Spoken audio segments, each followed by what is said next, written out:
TikTok, time to rock. Good evening, good morning, good afternoon to everyone who's watching from all over the world. We got two of your friendly neighborhood philosophers here. We got D. Wood, the Dizzle, and we got Mike Jones. How you doing, Mike? Good. How you doing? Pretty good, pretty good, pretty good. So, I was actually watching one of your videos. When did you post that? Like yesterday or the day before? A week ago. Did you? Oh, okay. Yeah. No, a couple of days ago, actually. Yeah, because I posted on TikTok like a week ago, but then I posted on YouTube like a couple days ago. Okay. I humbly apologize. I was wrong. But okay, so yesterday's when I saw it. So you were responding to some guy who was basically arguing that the world owes everything. The Western world owes way more to Islam than it does to Christianity. I kind of thought that that was popular back in the day. Like it was popular way back in the day. Like academics began to demonize everything Western and then glorify everything that came from anywhere else. And then that had it was that way in academics for a long time. But then after 9/11 and so on, it just became really popular again to show how tolerant you are by praising and glorifying all things Islamic specifically.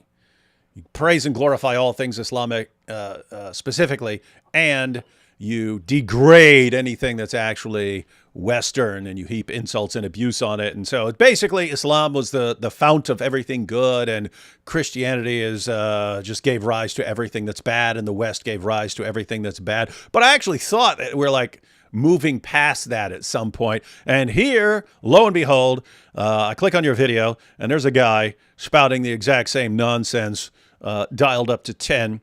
And so we're gonna check out this guy's videos. Notice how we hear people out. We hear people out. We listen to what they say, and then we show how insanely stupid it is. But before we jump into some stuff, Mike, why don't you tell everyone? Everyone knows you, I'm sure already, but just in case, why don't you give everyone an idea of who you are, what you do?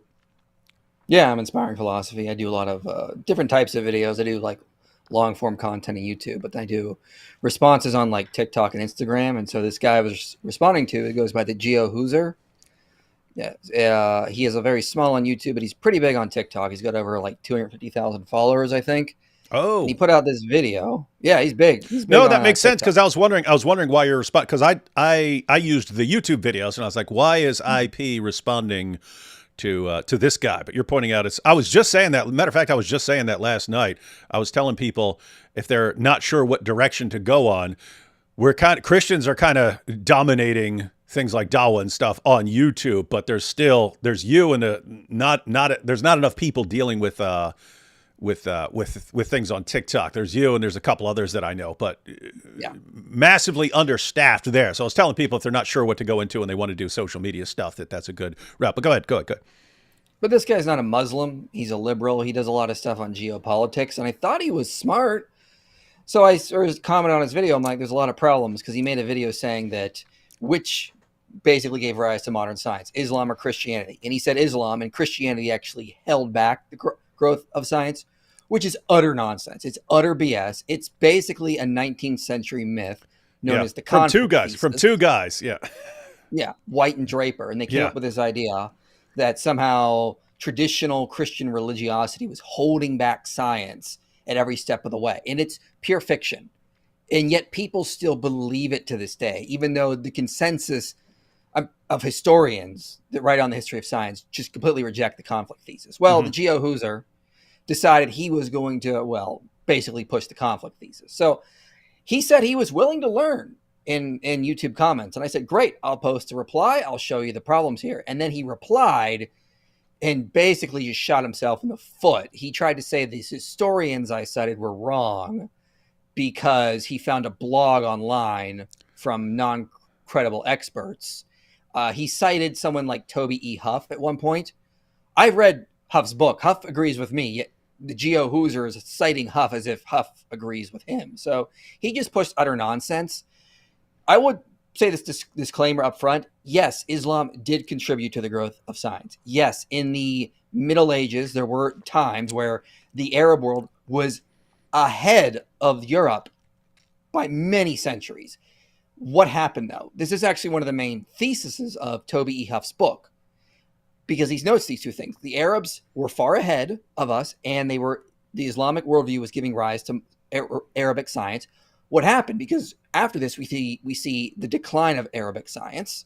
The Islamic science just declines, becomes basically non-existent over a couple hundred years. And then Europe takes off, passes them up, and gives rise to modern science. So historians are trying to figure out, if the Arabs were so far ahead, why didn't Islam give rise to science? Why did Christian Europe give rise to modern science? And there's various reasons for that, which we can get into. But what I will say on the outset is, although Islam did contribute to the growth of science, that in Islam, it also contains limitations and factors that prevented science from becoming something greater, like it did in the Christian West when it became modern science. And there are aspects that Toby E. Huff and Edward Grant talk about that are in Islam that caused it to decline and not become something beyond a religious Islamic understanding of science. It never could become its own institution. It could never become modern science as we know it. So Islam did contribute to science, but also within Islam, there are limitations and problems that led to its decline within the Arab world. Yeah. You had contributions in Islam in the area of science and philosophy. While we're at it, what would happen was Muslims would conquer an area, and then they would all of a sudden gain access to a variety of books, and then the Muslims who were interested in that sort of thing would have to go to the caliph and say, hey, we'd like to look into these things to see if they can benefit Islam. And so you'd have a flourishing for a while of philosophy. So they had philosophers for a while who were still, if you study the history of philosophy, you'll study people like Averroes and Avicenna and so on. So these things would take off for a while. And it's the same thing with science. It's in the realm, usually in the realm of like medicine and engineering and so on. These were the relevant areas because these gave practical benefits to the Muslim community. And various cultures around the world have always had scientific developments in that sense, right? Like someone invents the wheel, someone invents various things that help make life easier. There were always advancements in mathematics. So like in India and China, in Greece, Egypt, the Middle East, so Babylon and so on, everyone's advancing in mathematics. For me, the real difference for the scientific revolution and why it just took off in Europe in a way that it didn't take off anywhere else before. And that's why they call it a revolution. There's a difference between scientific advancements and all of a sudden like this massive revolution. The revolution was one in terms of methodology. They actually clarified various methodologies for how to get closer and closer to the truth. And the other was, you're not just talking about advancements in how to build something or in a weapon or something like that. We're discovering the laws of the universe. We're uncovering the laws of nature. Mm-hmm. And for me, that was, I'm looking at that. Again, anyone can come up with various scientific advancements in, engineering, medicine, things like that. Figuring out the laws of the universe, the laws of nature, these neat little equations and so on. Christians had, I would say, because of their views, had a decisive advantage in that area because they viewed the universe as created by like this cosmic architect, this cosmic mathematician who's ordering everything with these precise laws and so on. So they had that belief, which if you had been, let's say, an atheist or something like that, you wouldn't have had that belief. Right. Think from an atheist, if you were starting from an atheistic perspective and you had no idea what the universe is going to be like, why would you think for a second that there are going to be these neat little mathematical equations behind everything? And like, why would you think that they're even going to be there? You wouldn't, and therefore you probably wouldn't go in search of them. Whereas Christians are kind of convinced beforehand, and they would spend years doing all the mathematical research to try and figure it out. Because in other words, they believed it was there, and then they went out to prove it. They went out to prove that it's there. Well, here's the distinguishing, because Islam also believes in one God that like gave laws to the universe. So, however, Christianity had some aspects that Islam didn't. For one, Toby E. Huff in his book basically points out that Christians had a very strong concept of conscience, rationality, that humans have a rational uh, ability to discover natural law. The Bible gives guidance, but it's not going to give us literally everything. Whereas in the Islamic world, Toby E. Huff and Edward Grant note is that they didn't have that as strong of an emphasis on the idea of the rational human discovering the laws. Everything had to come from revelation. They had a much stronger emphasis on authority. So the authority of the Quran, this is where you learn. This is the final say. Whereas in Christian Europe, the final say was actually natural law, because God created the natural laws. He created man's rationality so we can discover these types of things apart from revelation. So in Christianity, you had the concept of the two books, the book of scripture and the book of nature. Both we were meant to discover and learn from, and they were meant to help cohere with one another. Nature can help us better understand scripture. Scripture can better help us understand nature. It's not like that in Islam. In Islam, it's scripture. Everything is beneath it. And so they had a strong emphasis on authority, and that man did not have the rational endeavors to truly discover right and wrong. They needed revelation. So they put a much stronger emphasis on that. Because of that, you couldn't develop science in the same way. Another aspect is the idea of original sin. So original sin is this idea in Christianity, but it means man is fallible. Scholars like Noah J. Ephron will note what this led to was the idea, well, if we're fallible, we need to constantly do experimentation, keep fact checking to make sure we're getting accurate results. That's also lacking in Islam. So they had a very strong emphasis on the idea that the oral reciter of traditions was, in some ways, could be infallible, depending on what traditional line you look at. And this, again, Toby E. Huff talks about this. So they put far more strong emphasis on that authority, revelation. So you have basically in Islam, they separated two forms of sciences, the foreign sciences and the religious sciences. The religious sciences were anything that could be used to help Islam. They developed trigonometry so they could calculate where Mecca was to determine how to build a mosque and how to pray. They needed to do astronomy for calculating Ramadan, these kinds of things. But when they figured that stuff out, Huff says that was the end of it. That once it was beneficial to Islam, done. They didn't want it to develop into its own endeavor. So Edward Grant notes in Christian Europe, they had the separation of church and state. They developed their own scientific institutions that could become their own thing and just start discovering the world for the sake of discovering the world. So there were various principles in Christianity that allowed modern science to become what it was. Islam helped with that, but it stagnated it because of principles in Islam. Christian Europe took over knowledge they got from the Greeks, from the Romans, in the Islamic world, and then they just boomed because the principles in Christian Europe allowed for this. So both contributed to science. Christianity went further. Yeah, the big three factors, as far, because I had a debate with Michael Shermer on the existence of God, but it's funny because I looked up his academic background, and his PhD is in the history of science. And I was like, oh, let me build my entire case on the history of science. So I built my entire case on the history of science. Yeah, sometimes you want to go after an opponent's weak spots. Sometimes you want to go right after his strongest point, just to show, hey, what do you got here? So anyway, the biggest three issues that I have, we've touched on two of them. So one, that Christians believed in this sort of divine architect and so on, this divine mathematician. And I have to say that the Allah of Islam is a bit more capricious. So I don't think they have it to the same extent that Christianity does, but at least they believe in a designer who makes the world and things like that. So they have part of it. But as you're pointing out, there's a different view of what human beings are. And so in Christianity, we're created in the image of God, right?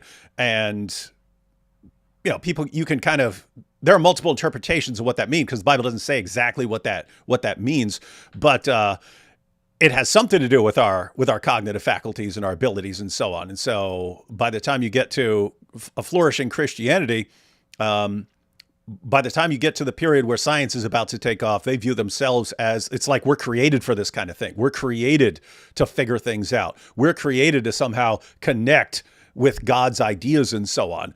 And so it was, one, the universe it's what philosophers call intelligible. It's intelligible. It's capable of being understood. But two, we're the kinds of things that can understand it. So there are other things that can't understand the laws of nature. We're created to be the kinds of things that can understand this. And since the laws are out there, we're the kinds of things that are created to go out and be able to do it. Then why wouldn't we want to do that? And so that's two of the three. The third one is that they viewed it as like good. There's something good, like really, really good. They regard it as a form of worship, that if you go out and you figure out something about how God is regulating the universe, how God is running the universe, you've just made a contact with the mind of God. And so, I mean, it's almost like being in worship and singing a worship song for them. You're actually like making a connection with the divine and so on. So they had these ideas. Islam is lacking two of those. I mean, I can think of two passages in the Muslim sources where... If you want to, I shared my screen. If you want to put this book on, I can show you right in the passage what I was talking about. It's kind of like what you're going on about too. Let's see. There we go. This is Toby E. Huff's book. Yeah. So you can see here he says Christian philosophy and theology in the 12th and 13th centuries unequivocally declared man to be the possessor of reason. In this capacity, enabled him to decipher the most mysterious puzzles of God's creation. It also enabled man to decipher the mysteries of the divine word itself, unaided by revelation, without the need for prevarication. This outlook stands in contrast to Islamic thinking of the time. Whether one speaks of the philosophers or the theologians, for among the latter, it is clear that the Ash'ari, I don't know how to say that, Ash'arite view of man and nature. Oh, Ash'arite. Okay. Ash'arite view, based on Islamic atavism, known as occasionalism, was very much opposed to the well-ordered, even mechanistic and physically determined concept of the natural order that evolved in the writings of the Christian theologians of the 12th and 13th centuries. So he goes on to say, to be sure, the Arab philosophers did develop Platonist philosophical views that were offensive to the religious elite of Islam, but they did not elaborate the rationalistic or mechanistic worldview that the European Platonists of the 12th century built on Plato's edifice. Even more in the contrast, the dialectical theologians of Islam could not embrace the naturalistic image of nature composed by causal forces of nature, and above all, would not tolerate the idea that events described in the Quran could be explained by naturalistic accounts. So as you can see, they had this aversion to interpreting the Quran through the use of natural sciences very early on. They had a much stronger emphasis on revelation. If it didn't come from Allah, we got to be very skeptical of these kinds of things. Whereas this was the exact opposite in Christian Europe. So he goes on to say, like, conversely, such a tradition never developed in Islamic thought in its absence in contemporary sources of objections to fictionalizing the people and events of the history of Islam. So basically, Islam was just it gave rise to interesting mathematical and scientific ideas when it benefited Islam. When it didn't benefit Islam, or they saw no way it could benefit Islam, it was kicked to the curb. And Huff goes on to note in his book, there were book burnings in the Islamic world where they were burning the natural scientific books. Anything they were getting from the Greeks, sometimes they'd be like, you know what, this is contradictory to Islam, or it's not helping Islam, let's get rid of it. It's not so much just that the Mongols came in and burned everything. Sometimes they were burning their own books. And so as far as I could put together, what you have, it's like the mother of all scientific hypotheses that you ended up with in Christian Europe, in that once you put together the ideas that the universe can be understood, two, we're the kinds of things that can understand it, and three, it's good that we do so, then keep in mind, you don't know what the law of gravity is. You don't know what these little laws are yet. You have to believe that they're out there before you actually spend years doing the research to try and figure one of these out. But it's like one massive scientific hypothesis in the sense that if we're right about what we believe about the universe and about us, then we're going to be able to go out and figure this out. And it's going to be good when we do it. Mm-hmm. And it's just interesting because if you were starting from an atheistic framework, why would you think that the universe has these neat little equations too? Why would you think that you're the sort of thing that's capable of figuring these things out? Your cognitive faculties haven't been selected for that sort of thing. They've been selected to help you find food and a mate and so on? Why are you going to think you're going to be able to get to these equations at the bottom of the universe? And three, why would you care if it's not something that's specifically helping you? Then if it's just knowledge for the sake of knowledge, why would that be a good thing as it was among Christians? So again, Islam lacked two of those. Atheism, I would say, lacks all three. Christians had all three, and it's kind of put forward as a big scientific hypothesis where the universe can be understood. We're the kinds of things that can understand it. If we're right about what we believe about the universe and ourselves, we're going to be able to understand this. And so I actually regard every scientific hypothesis ever from that time on as confirmation of that original scientific hypothesis. Every time a scientist in his lab is doing something and confirming or disconfirming a hypothesis, he's confirming that original scientific, the mother of all scientific hypotheses, that we're the sorts of things that can go out and figure these things out. Now, quick objection here from Wu Li. Inspiring philosophy, then how science flourished under commies. Now, when did science flourish under commies? Was that before Christians came up with the entire methodology and showed how it works, or did they come up with it independently or something like that? Yeah, well, you're absolutely right. And if you read Tom Holland's book Dominion, he notes that like basically communism borrowed extensively from the Christian worldview and just perverted things. So I mean, like, this is one of the main theses of his books, that Christian thought has saturated the whole world. You can't get away from it. So even ideas that are like communism, which are vehemently opposed to Christianity, are still borrowing from the Christian worldview in ways.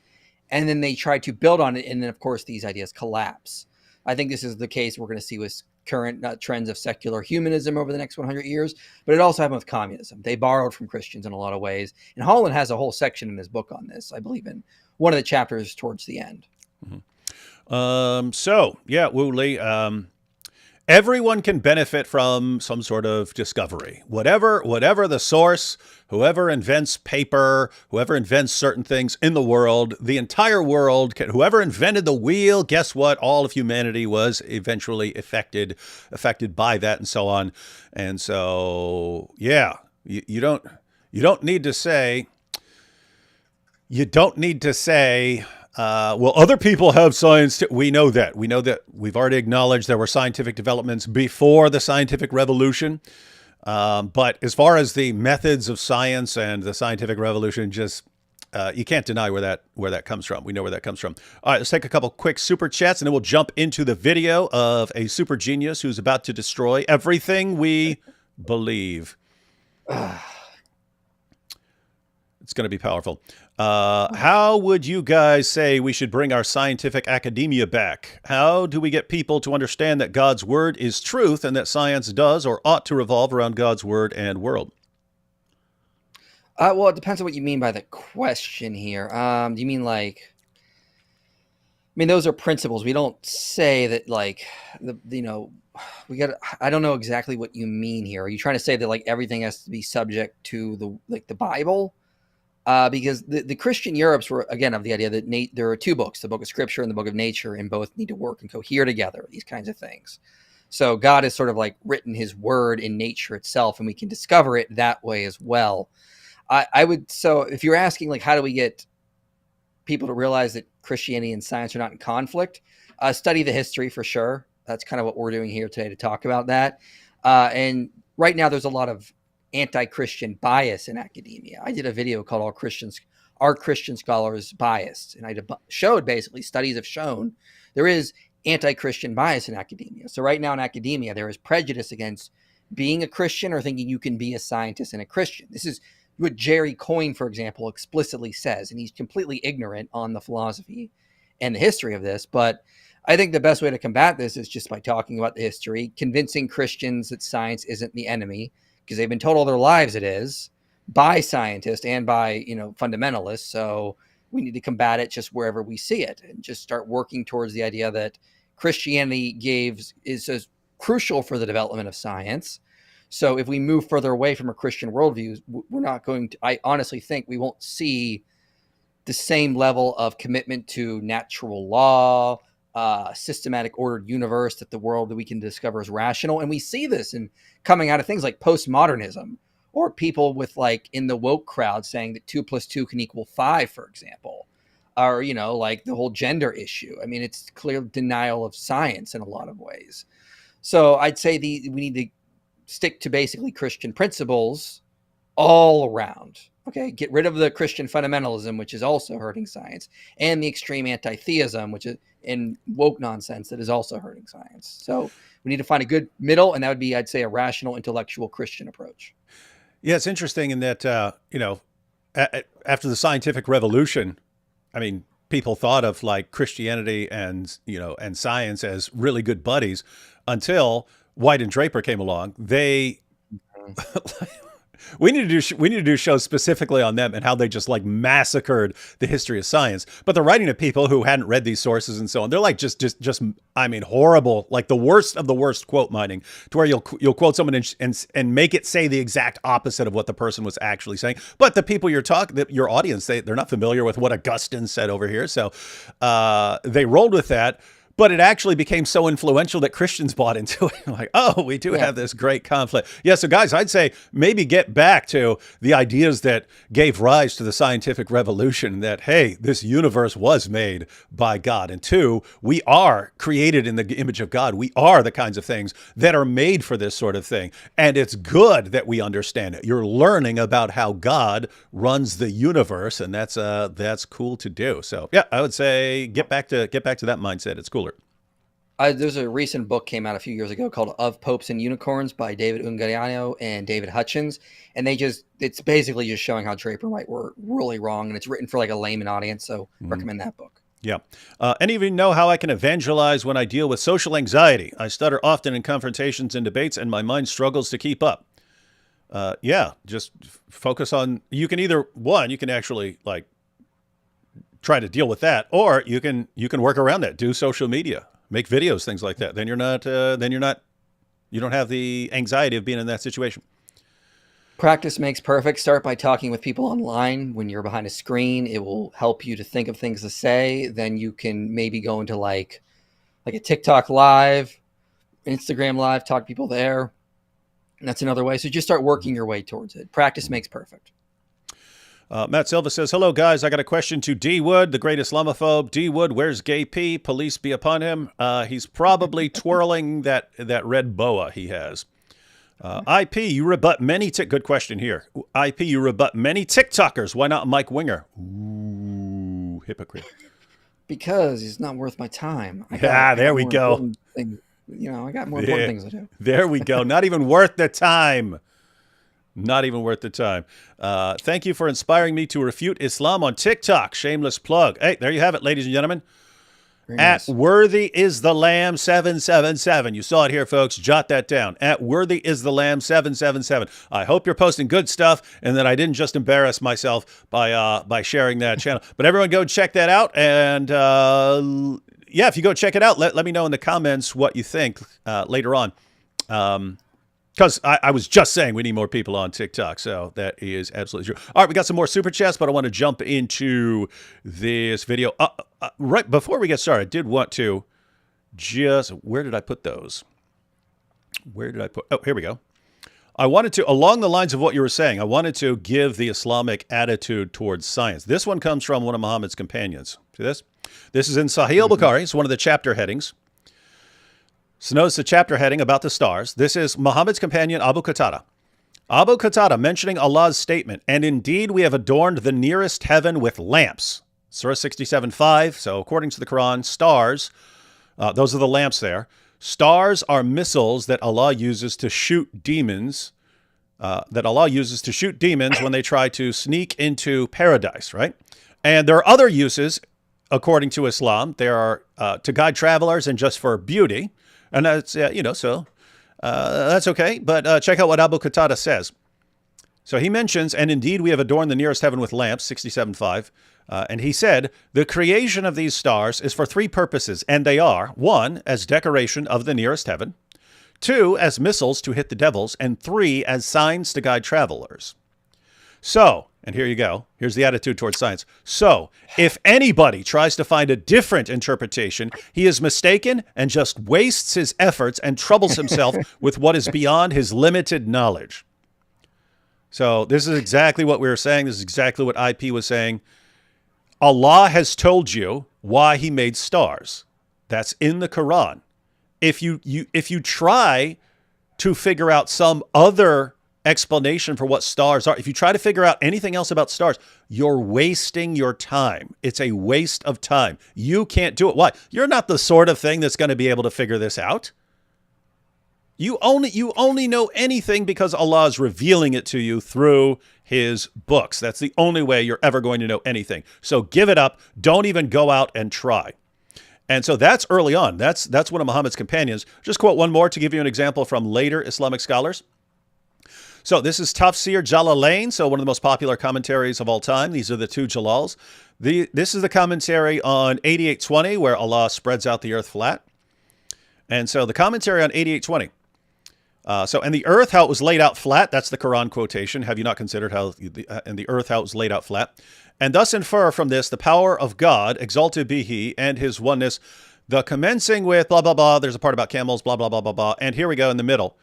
As for his words, sutihat, laid out flat, this on a literal reading suggests that the earth is flat, which is the opinion of most of the scholars of the revealed law, and not a sphere, as astronomers have it, even if this latter does not contradict any pillars of the law. So look at what's going on here. It's the experts in the Quran know that the earth is flat because of the Quran. The astronomers think it's a sphere, and so they just don't know what they're talking about. Although, he does clarify, this doesn't contradict any pillars of the law. So it's not like you're committing adultery or something like that by believing that the earth is a sphere. But, I mean, just notice what's going on here. It's the conflict is between the experts on the Quran and the scientists, the astronomers. So you do have this idea built into Islam from the very beginning, and it carried its way through to the great Quran commentators. Yeah, right. And the interesting thing about that is, like, yeah, that's what Toby E. Huff is talking about in his book, The Rise of Early Modern Science, is that you have these authority figures, the Quran, the commentators on it, the tafsirs, the hadiths. That is above all. You can't contradict it. You can't reinterpret it. Once the later commentators have given you the correct interpretation, shut up. That's dogmatic now. And Muslims will try to use this as like evidence for like the superiority of Islam, because they'll say, look at how much more answers we have. And you guys have confusing things like the Trinity and Eucharist. But Edward Grant, in his book, The Foundations of Modern Science, actually points out in the last chapter that when Christians were encountered by things like Trinitarian theology, hypostatic union, the Eucharist, they didn't know how to fully explain these things. They were mysterious. So they came up with new language they got from Greek philosophy. They came up with new terms to try to explain this. Grant then notes that language filtered into the study of natural philosophy, which later became science, and helped it grow. So just having a little bit of mystery causes humans to think, I got to find a way to explain this. And that gave Christians of Europe new language, which filtered into the sciences that helped it to flourish and grow. So when you have a system where you have authority and they need to explain everything for you, it prevents growth. It prevents people from trying to go out and explain things and figure things out based on your own reason and capacity, which we saw with Islam. Whereas in Christianity, God sort of gives us a system and says, all right, here's the theology, but you need to discover natural law. You need to figure out how these are going to work within, your entire worldview. I want you to be a reasonable capacity with your own capacity for reason, basically. Figure these things out. I'm helping you, but you have to come along and become a reasonable agent, or figure this kind of stuff out. And that helps theology, philosophy, and science grow. It's interesting. Like there's the method in the Middle Ages for studying theology and so on. Very interesting. They'd start off with a problem, and then you come up with your solution to the problem. So your hypothesis about what it is that deals with this. And then you show how this accounts for this amount of data in the Bible, in the scripture. And then other people would point out, but it doesn't account for this, and you're going against this. Mm-hmm. And so you either have to drop your hypothesis or you modify your hypothesis so that it takes into account more of the data. And so they worked on this for years, and so this works its way through the university system. So the university system in Europe, these are originally, I mean, these are Christian places that were originally for studying theology and so on, but then they give rise to the sciences as well. And then they just use the same method, but they use it with the universe. So the same method they're using with theology. Here's my hypothesis for solving this issue and so on. And then, okay, how well does it account for the data? Oh, it doesn't account for this data. Okay, let me modify it so that it accounts for the data better. And you just end up applying that to the universe. And so you're talking about the two books. They had the method from the one book, and they say, hey, let's apply this method to the other book. And yep, interesting stuff. All right, folks, let's go ahead and jump into the most powerful video you'll wish you'd never seen.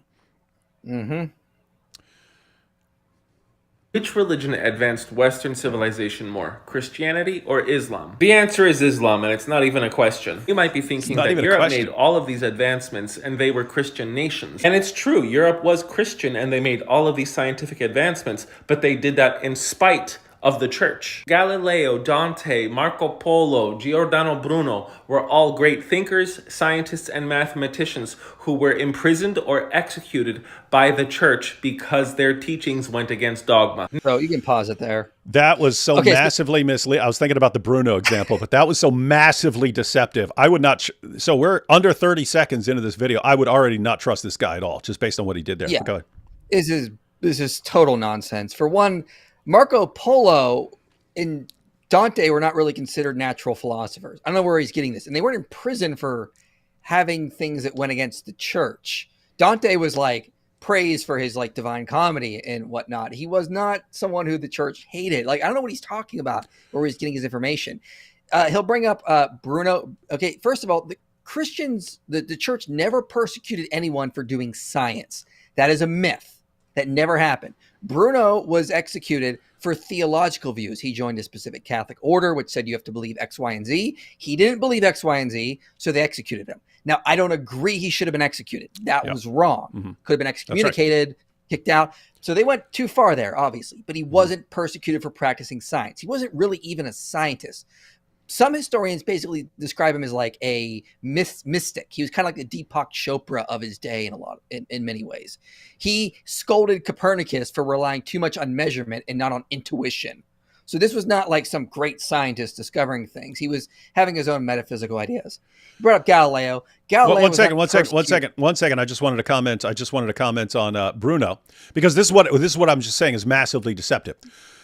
Bruno was a Dominican friar and became a pantheist, rejected the Trinity, rejected the deity of Christ, the incarnation, all this stuff, and was executed. So you and I be on the same page. Shouldn't have been executed. Why? Well, the harshest punishment that the church could give, according to the New Testament, was excommunication.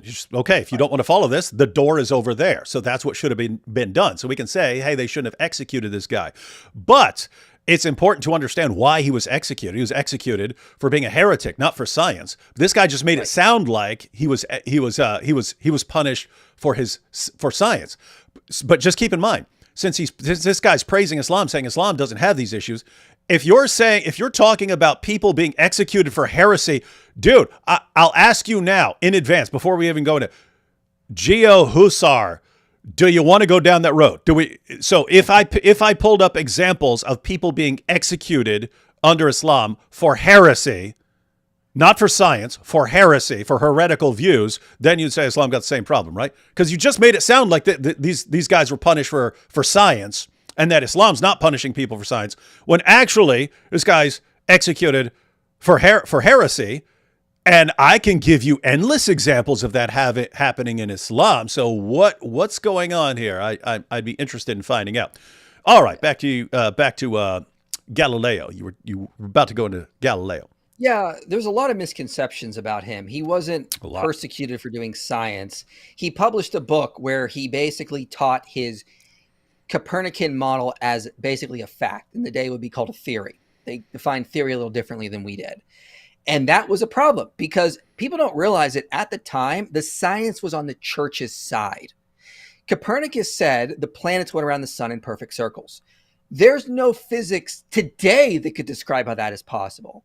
When we developed models from the work of Newton and Kepler, elliptical models, the church accepted it with ease because it's like, oh, that's how the physics works. In Galileo's day, The physics was on the church's side because they looked at the Copernican model and said, this is crap. Planets can't just move around an object in perfect circles. So the science was actually against Galileo on that day, not on his side. One quick pause too, because everyone's so familiar with the idea now that we're going around the sun that they don't realize how insane that sounds until you've done the research and you can figure out things like how inertia and momentum and all these things work. And when you don't understand the laws, it sounds insane, right? It sounds insane. So one, that, close to the equator, we're spinning at about 1,000 miles an hour. I mean, think about this. We're spinning. Someone comes along and you have no idea what's going on. And someone says, hey, do you know you're spinning at 1,000 miles an hour right now? What? What are you talking about? Are you insane? Oh yeah. And you're flying through space right now. If you don't understand how that can work and you can still feel like you're still right now, that sounds insane. That would be along the lines, ladies and gentlemen, if I came up to you and I said, hey, I got my new scientific theory. Did you know that the room that you're in is spinning at 1,000 miles an hour like a top right now? Yeah, it's just spinning like crazy. It's, you're going in crazy. You'd be like, what are you talking about? Are you an idiot? That's what these claims sounded like to lots of people. That's why there was just a lot of built-in resistance from everyone. It's like you just came out with something that sounds absolutely insane.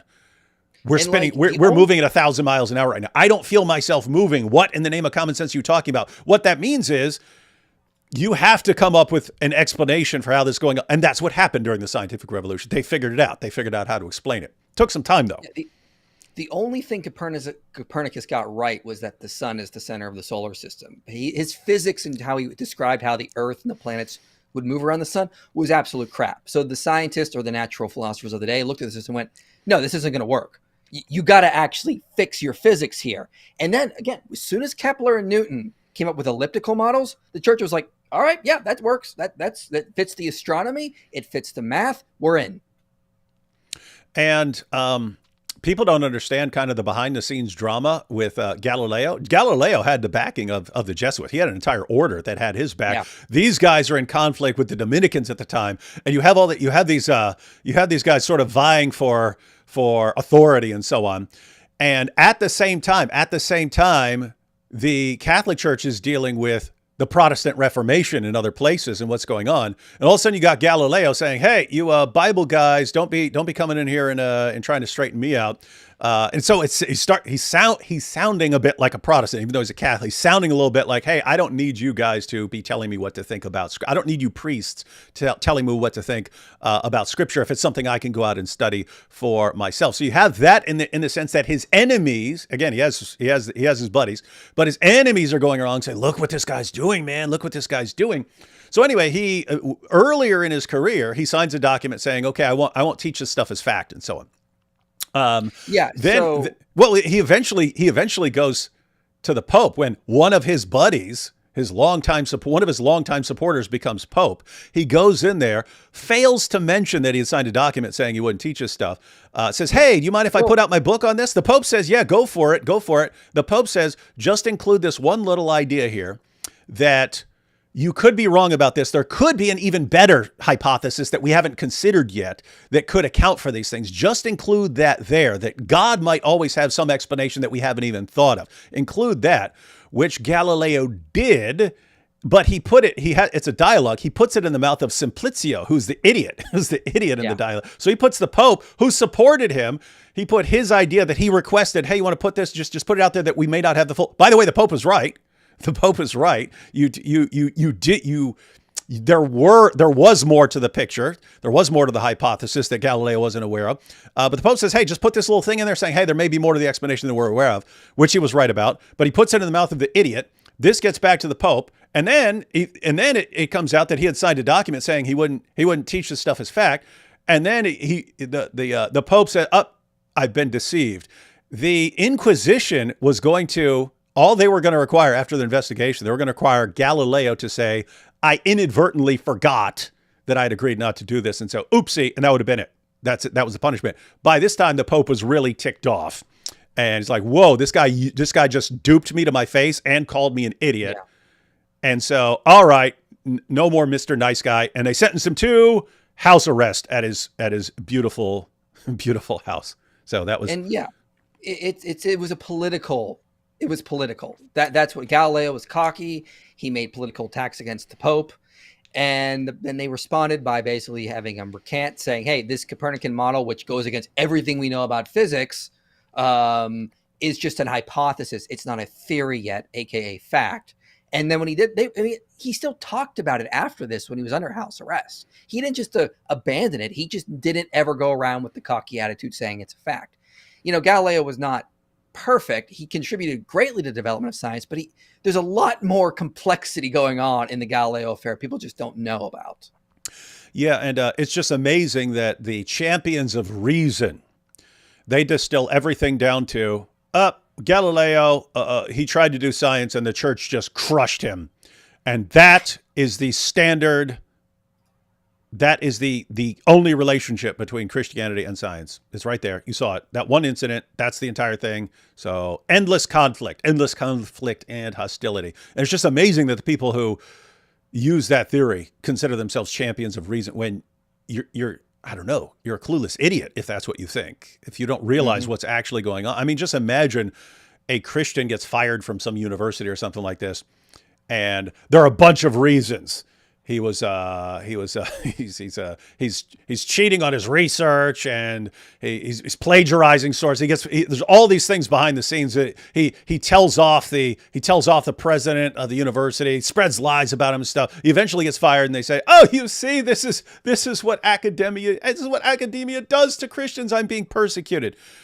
Right. No atheist would fall for that. You'd say, "Come on, there are all these other things going on." But you get to Galileo, and suddenly all that common sense goes out the window, and it's just, nope, that's the model. This is the model between science and religion. Yep. Wild stuff.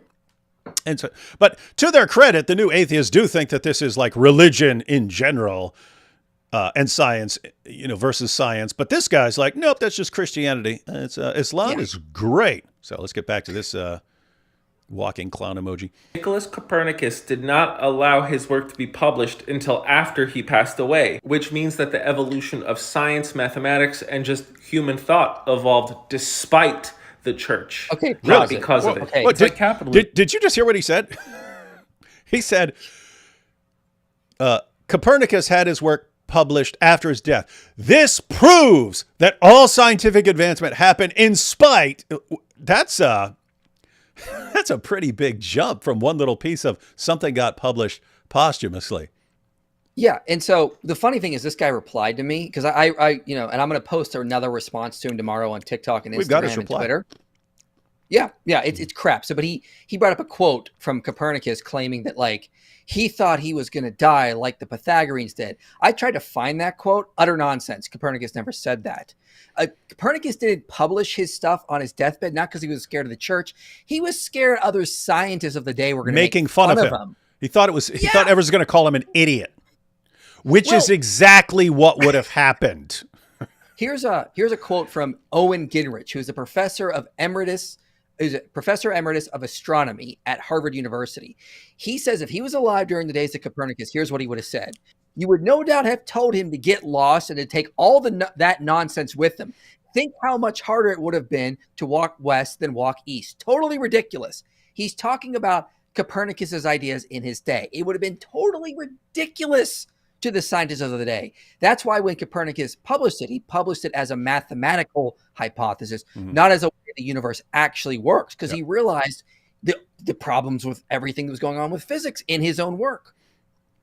Yeah. So what ends up happening is this gets put forward as a hypothesis. This just helps you with your calculations. Here's a little model that can help you with calculations of where things are going to be in certain times and so on, but not necessarily an accurate representation of the way the world is. But think about this. He doesn't want to get called an idiot by fellow scientists. You see what science does? Science suppresses science. He had a scientific view, but he was worried about scientists making fun of him. You see, it's fear of science. This shows that science only develops in spite of science. What a dope, man. All right, back to this clown. emerging supreme, even though all the aristocracy of Europe tried to stop it. Now let's go back to all the Middle the Ages, aristocracy, between 500 to let's say 1300, when all of Europe was united by the same kind of Christianity. The countries were still warring brutally with one another. Most of the population was illiterate, and any teachings and breakthrough that remotely contradicted what the clergy was saying was shut down. In Christian Europe, the Bible was written. False. They never did that. In fact, John Hellebrand notes the Catholic Church was one of the largest funders of astronomy, probably the history of mankind. They were not shutting down innovation. Mm-hmm. They were allowing the study of Aristotle.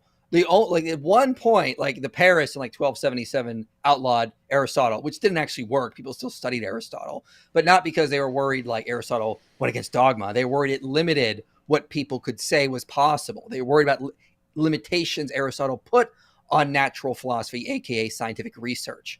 So no, they weren't shutting down dogma. In fact, Galileo's main opponents said flat out in a letter in 1615 that if they were wrong and Galileo was right, it just meant they didn't interpret scripture properly. So they need to go back and figure out that maybe nature, and again, 2 books, nature's going to help us interpret scripture. They didn't dogmatically shut down this stuff. That's just, again, another myth of the conflict thesis. Yeah, and even with Galileo, there were times when they would say, okay, if you're claiming you're right about this and other people are wrong, come in here, bring your evidence. We'll sit here. We'll sit here and listen. Oh, you can't? And he could. There were times he could. Later developments would allow him to do it, but it was at the time he couldn't prove this. It's like, wait, you have no evidence for this. You have no evidence for what you're saying right now. So anyway, the point is, it's not. He's saying something different. Kill him. And I mean, think if this guy had such awesome what examples did he give? Bruno, nothing to do with science. His view is nothing to do with science. Galileo. He was doing science, but the reason he ticked off people, including the Pope, weren't because of the science. That was ultimately, they used that as a justification for coming after him, but it was other issues. And so it's like, wait a minute, if there's this clear hostility between Christianity and science, you should be able to give examples that aren't deceptive. And he hasn't given any yet. He's just said some stuff in Latin, which only a small percentage of the population was able to understand. So if you were a regular farmer, you would just have to trust the priest to say, yes, what I'm reading to you is actually in the Bible. While in the caliphates, the Quran was written in Arabic, and if you could read Arabic, you could read the Word of God. If you could read Arabic, how many people was that? How many people? Even the prophet supposedly couldn't read Arabic. And the exact opposite was going on in the Muslim caliphates. While the Christianization of Europe just led to more war and barbarity, unity was actually taking place in the Middle East. And that's just false. Hold up. I want him to repeat that. So while Europe is just endlessly fighting and slaughtering each other and so on, in the Muslim world, it's unity and harmony. Hold on, hang on. Fortunately, I have a friend who literally wrote the book on the history. Let's just hear this guy out one more time and make sure that's what he said. You could read the Word of God. And the exact opposite was going on in the Muslim caliphates. While the Christianization of Europe just led to more war and barbarity, unity was actually taking place in the Middle East and Northern Africa. The ancient cultures of Persia and Egypt merged with the center at Baghdad. The largest city in Christian Europe, if you do want to include the Byzantine Empire, was Constantinople, which had a population of about 400,000 people. Baghdad had a population between 700,000 to 1 million. Baghdad was the largest and most prosperous cultured city in the world for centuries under the Abbasid Caliphate. 3 cities during the Middle Ages with the best universities in the world were in Baghdad, Cairo, and Cordoba. Those universities existed 2 centuries before the first one in Europe, which was either Oxford or the one at Bologna. Oh my goodness. Yeah, literally every sentence this guy says has a problem with it. For one, the Muslim world did not have independent universities. They had religious schools, and everything had to be subject to the Islamic teachings and rules. They weren't the what are they called? The madrasas. They weren't teaching natural philosophies. They weren't teaching the sciences, only if it helped Islam in some certain way. So these were not independent universities, which was a purely Christian European invention. Independent universities with their own governing board. They could do what they wanted. They weren't beholden to like a sponsored state or something. They could operate fully functionally independent. That was an invention of Europe. So Christian Europe. So you had proto universities throughout the Islamic world, no doubt. Like the madrasas did teach a lot of religious stuff. They did teach some aspects of science if it benefited Islam. But again, Toby E. Huff just notes that they were not universities in the sense of the European, what the Europeans developed. It just is not there. This guy's making it sound like they had the best schools of all time, and they're doing all this great stuff and all this great science, and then Europeans came along and figured things out later.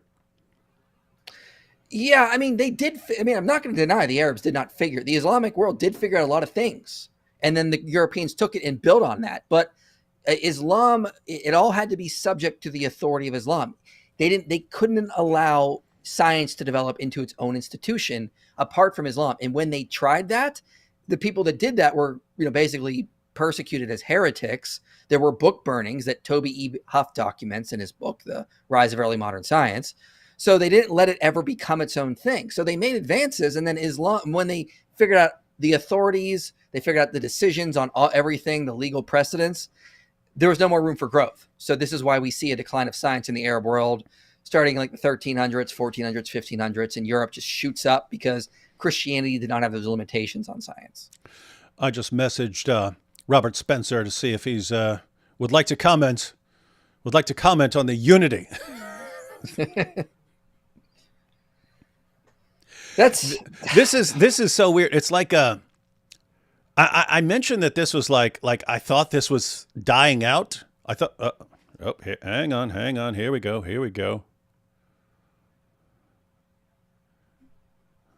Hang on. Let me get Robert in here. All right, get him in here. Let's see. Hang on, it's not letting me select my views. I do not understand this new setup here, man.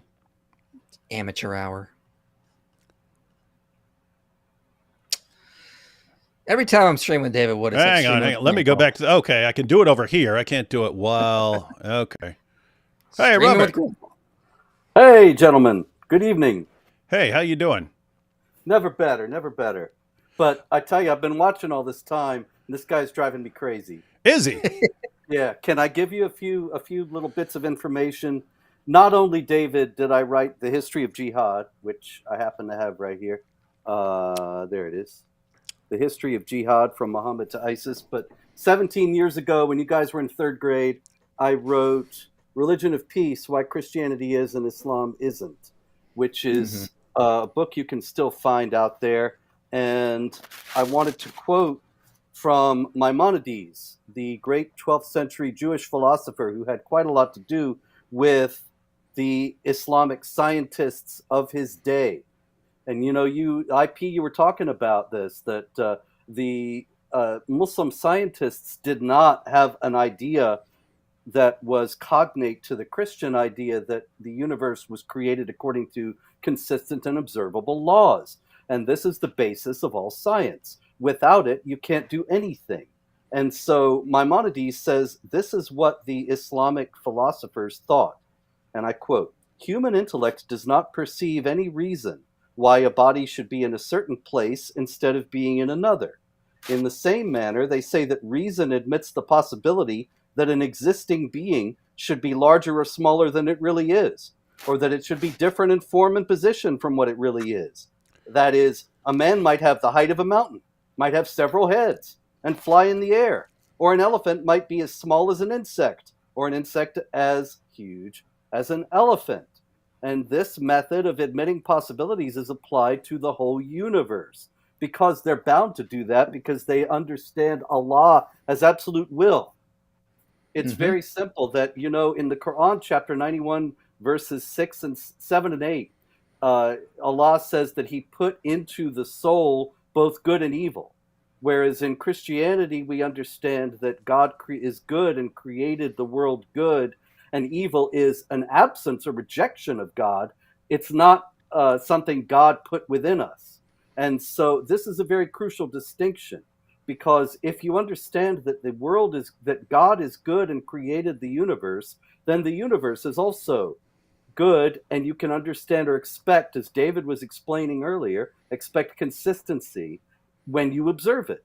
Whereas if Allah is absolute will and can be good or evil, and you cannot say anything really about him, because that would be chaining Allah's hand, as the Jews are accused of doing in chapter 5, verse 64, then you can't have any basis for science. It's all speculation based on what Allah is not bound to ever do. He might do something else tomorrow. Now, Robert,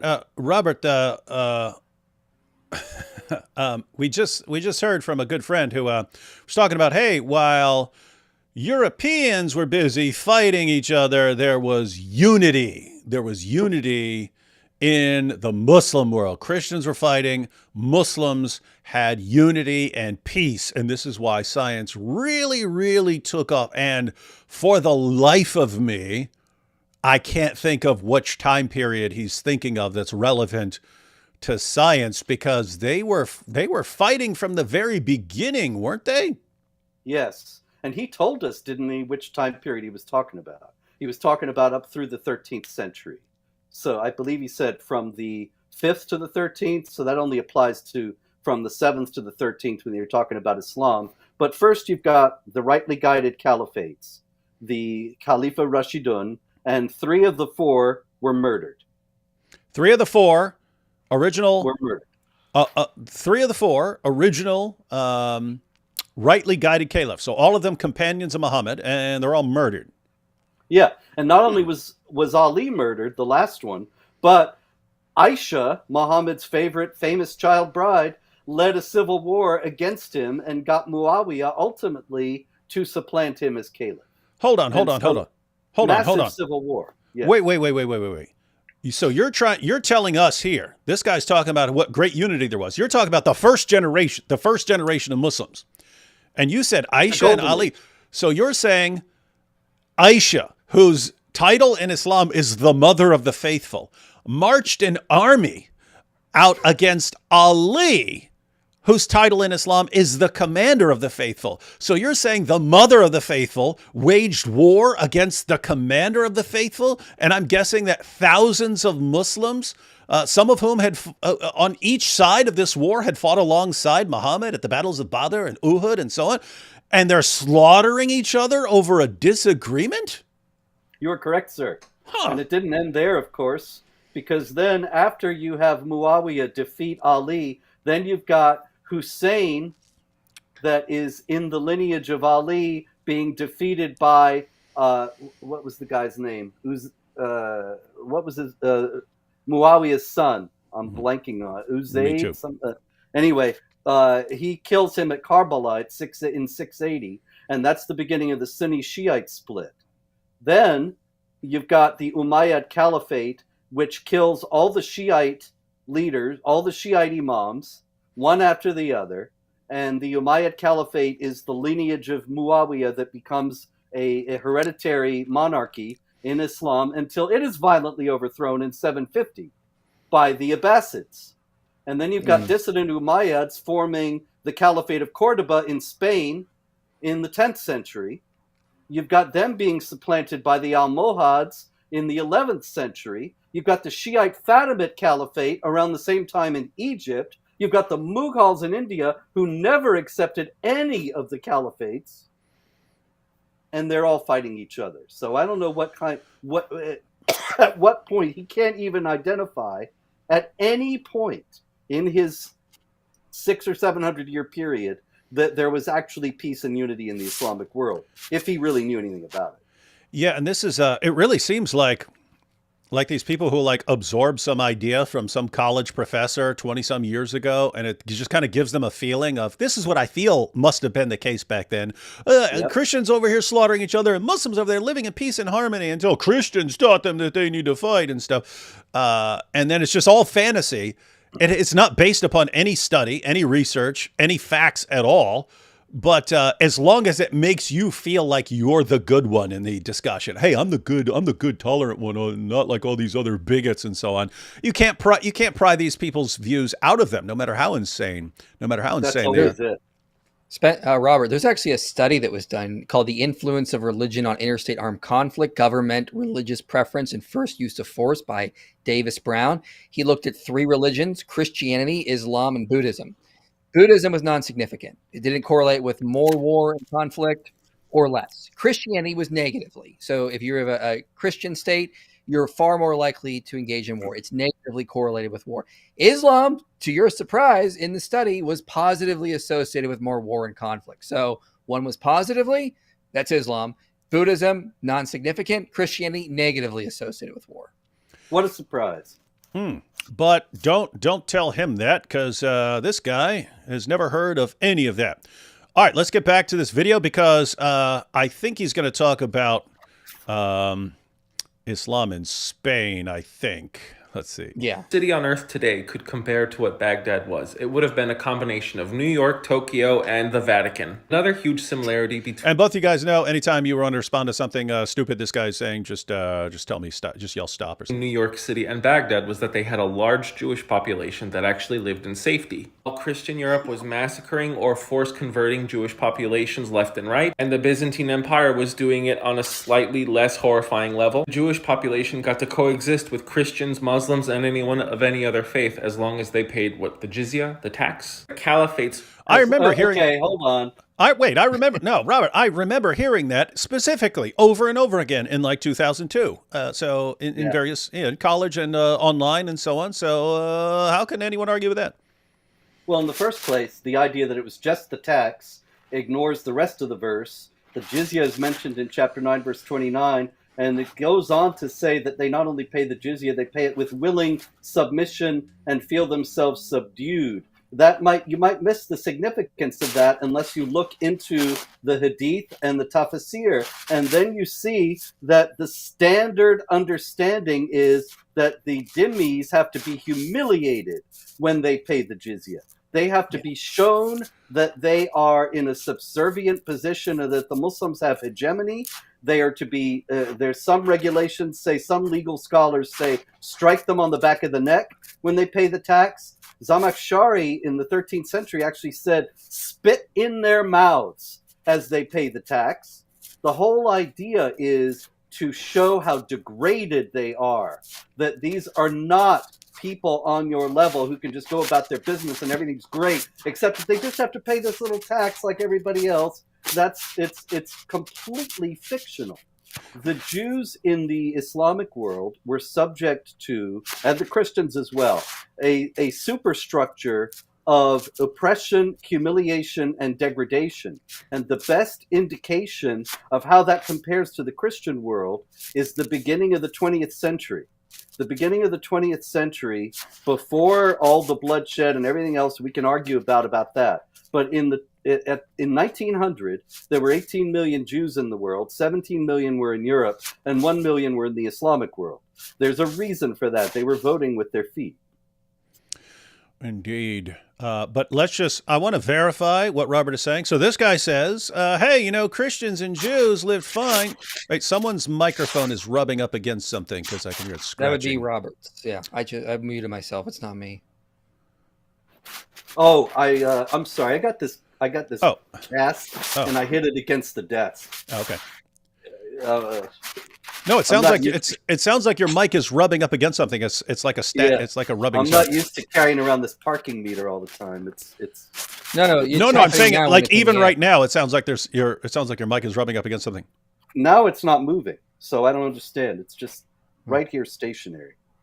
Okay. All right. We'll see. Yeah, it's not making the noise now.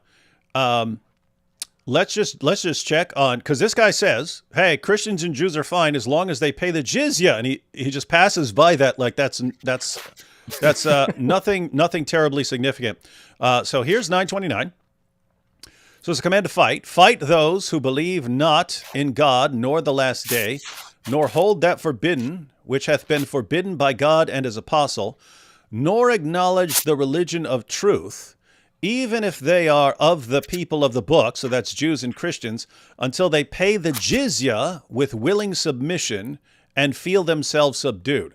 So pay the jizya with willing submission and feel themselves subdued. Now let's just check out Ibn Kathir commenting on what jizya is. Paying jizya is a sign of kufr, unbelief, and disgrace. Allah said, until they pay the jizya, if they do not choose to embrace Islam, with willing submission, in defeat and subservience, and feel themselves subdued, disgraced, humiliated, and belittled. We are to be disgraced, humiliated, and belittled. Therefore, Muslims are not allowed to honor the people of the Dhimma, or that's us, or elevate, that's people who pay the jizya, or elevate them above Muslims, for they are miserable, disgraced, and humiliated. Muslim, so that's Sahih Muslim, recorded from Abu Huraira that the Prophet said, do not initiate the salam, so greeting of peace, to the Jews and Christians. And if you meet any of them on a road, force them to the narrowest alley. So this is what this guy's just sort of brushed aside and said, hey, as long as you are doing this, as long as you're in a state of defeat, subservience, as long as you've been disgraced, humiliated, belittled, and you accept your status as a second-class citizen who is constantly being humiliated, and you're paying money to the Muslim community to acknowledge their superiority and your inferiority, hey, everything's fine. And guess what? From an Islamic perspective, yes, as long as they're keeping their mouths shut, not preaching, showing just showing that they regard you as inferior and paying you tribute money, yeah, leave them alone. Well, that's great. That's great. That's a wonderful world we all want to live in. All right, let's see a little more. See what this guy has to say. Were much more tolerant of diversity than any of their current peers. Muslims were much more tolerant of diversity than their current peers. Wow, wow, wow, wow, wow. And while Europe did have one unifying language, which was Latin, where the educated people could speak to one another through a lot of the countries, that was a luxury of the very few. But the entirety of the Muslim Caliphate was unified by one language, from Spain to Persia, which was Arabic. And yes, of course, all of these other countries had their own language, but they were unified by one common living language that was much more easily accessible. What? Persia don't speak Arabic. Yeah, I know. You had people who had memorized Quran verses and so on in Arabic, but had no clue what they're saying. That's the same thing as today. It's like that today. And the reason Latin was used in Europe at the time was because as like Germanic tribes came in early on, they had their own languages. You have English, French, German developed. And a lot of the clergy are like, we still need to communicate with each other. So they just kept using Latin. It was a really good tool so that you could get something by the time of Galileo, publish something, and everyone across Europe could read it because they all had to learn Latin if they wanted to be like an educator. It's exactly like what he denies. He says that Arabic is this wonderful universal language in the Islamic world, whereas Latin was the language only of the elites in Europe. Actually, Arabic was the language of the elites in much of what we think of today as the Islamic world. In Persia, it still is. The Islamic scholars, of course, know Arabic, and you got to know Arabic to say your prayers. But otherwise, the people don't speak Arabic. Nor do they in Pakistan, Afghanistan, many other countries that are majority Muslim. But also in areas that now speak Arabic, the native language was often violently suppressed. The Caliph al-Hakim in the early part of the 11th century actually forbade the use of the Coptic language in Egypt on pain of death. And it was even a mother to her child could not speak Coptic. If she was heard, she would be killed. And so this is how all the Egyptians speak Arabic today. And it's not just Egypt either. No, Robert, because this guy just said Islam was much more tolerant than everywhere else. Than something like Latin. Fun fact, Charlemagne, the leader of the Frankish Empire, which was the largest empire that Europe saw during the Middle Ages, was actually friends with Harun al-Rashid, the leader of the Abbasid Caliphate. They never met, but they had a very healthy diplomatic relationship to the point of Harun al-Rashid sending him an elephant. But the greatest gift that Rashid gave Charlemagne by far was a water clock, which is something that the Europeans have never seen and won't for the next few centuries. And while Europe was going through its own caste system under feudalism, proto-capitalism was growing under the caliphates. And yes, it was the Crusades. Yeah, well, The feudalism was invented in France in the 19th century and projected back on the medieval period. No one in the medieval period knew what feudalism was. Again, this is another 19th century myth. They were trying to reinvent or trying to explain what happened in the Middle Ages. They came up with a system called feudalism and then just projected it on the past. That was never actually a system in the Middle Ages. It was far more complex, and people don't realize this because the history of the Middle Ages was so distorted by things like the conflict thesis and other writers from the 1800s, that is. And it's just the methodology of this guy is absolutely insane. So, hey, Bruno was executed. Do you see? This is the relationship between Christianity and science. Oh, well, he leaves out the fact that Bruno's execution had nothing to do with science, but he made it sound like that. But that becomes the pattern. Matter of fact, as soon as he mentioned Copernicus, who didn't want to publish his book during his lifetime because he thought everyone's going to make fun of him for being an idiot, waits until after his death, then it's published. He portrays it. You see, this proves the ongoing endless conflict between Christianity and science. That's the conclusion he jumps to. But then, look, this Muslim leader sent Charlemagne a water clock. You see, this is where science comes from. You see, he gave them a device, and then Europeans, they reverse engineered it, and then they built up all their technology. That's where technology came from in the West. It's freaking nuts, man. Like the entire methodology is Real insane. Quick, What's up? The book, a good book on this, Why Feudalism is Fiction. It wasn't actually a system in the Middle Ages. Fiefs and Vassals, the Medieval Evidence Reinterpreted by Susan Reynolds. I started reading it recently. It's really interesting. I need to get back to it. But yeah, this is all just, again, myths from the 19th century projected onto the past. And wow. Which forcefully opened up trade between the caliphates and the rest of Europe. And the Renaissance, which was the launch pad for European advancement, would not have happened without the caliphate's preservation of the works of Plato, Aristotle, and a host of... Hold on. Wait. Go ahead. The caliphate's preservation of the works of Plato and all that. This. Hey, one second, Robert. Could you tap on your microphone? Tap on it? Yeah. No sound. It's picking up through something with your headphones, and I think it's brushing against your shirt or something like that. So see if there's a spot to select your microphone. Yeah, I think it's picking up like your headphones or something like that. Okay, there was no microphone. I mean, the microphone I have here wasn't listed. I don't know why. Because I know it's plugged in. I checked that earlier. Let me see. Okay, how's that though? I changed microphones in the system. That's better, yeah. Okay. Yeah, go ahead. So look. Oh wait, Robert. Go ahead. Robert. Just one thing. This is so commonly said, and it's absolutely false. But millions of people assume nowadays that the Muslims preserved various classics of ancient Greek philosophy when the Christians were throwing them out because they were pagan. And it was only because of that the Renaissance took place in Europe. In the first place, that's false in the sense of who was preserving them. And again, from Religion of Peace, my own book from 2007, Aristotle's work was preserved in Arabic not by Muslims, but by Christians like the 5th century priest Probus of Antioch, who introduced Aristotle to the Arabic-speaking world. Another Christian, Hunayn ibn Ishaq, translated many works by Aristotle, Galen, Plato, and Hippocrates into Syriac. His son then translated them into Arabic. A Syrian Christian, Yahya ibn Adi, translated other works of philosophy into Arabic and wrote one of his own, The Reformation of Morals. His student, another Christian named Abu Ali Isa ibn Zurra, translated Aristotle and others from Syriac into Arabic. The first Arabic language medical treatise was written by a Christian priest and translated into Arabic by a Jewish doctor in the year 683. The first hospital was founded in Baghdad, this guy's favorite city, during the Abbasid Caliphate, but not by a Muslim, by a Nestorian Christian.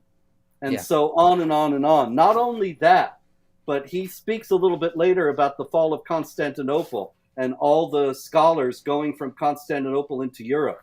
That was a big spark of the Renaissance. It was not because of Muslims preserving the books. As a matter of fact, shortly before the fall of Constantinople, as you can read all about in another book of mine, Empire of God, How the Byzantines Saved Civilization. In the year 1439, there was an attempt at a reunion council in Florence between the Western Church and the Eastern Church, or what we think of today as the Roman Catholics and the Eastern Orthodox.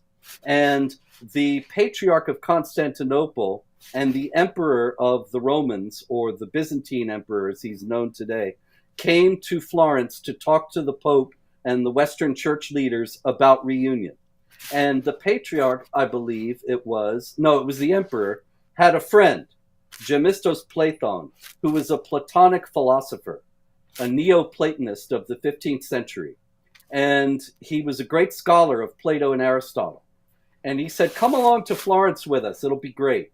So he goes to Florence, Gemistos goes to Florence with them, but when he gets there, he's bored because he's not a theologian. He's not interested in the theological debates. So he's got nothing to do. He's knocking around Florence all day. He starts giving lectures on Plato and Aristotle.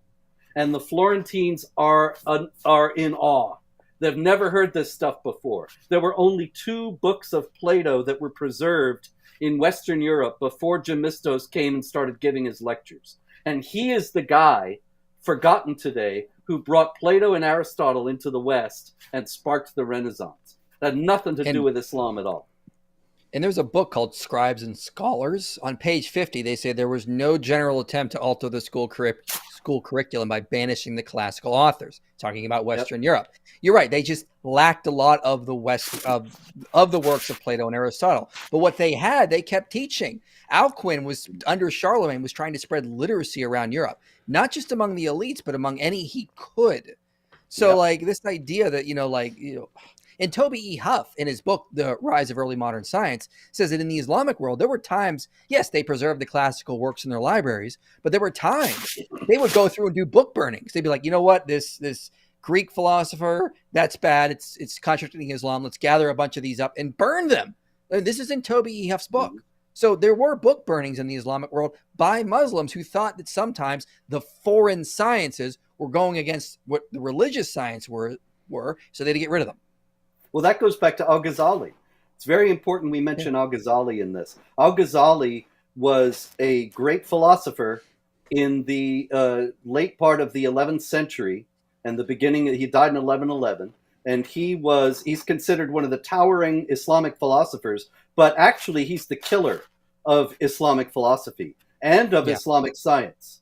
And he wrote a book called The Incoherence of the Philosophers, in which he attacks Avicenna and Averroes and all the rest of them as heretics. And he says that they are engaging in speculations that disagree with the Quran, therefore they are heretics and should be put to death. That's on the last page of his book. They should be put to death.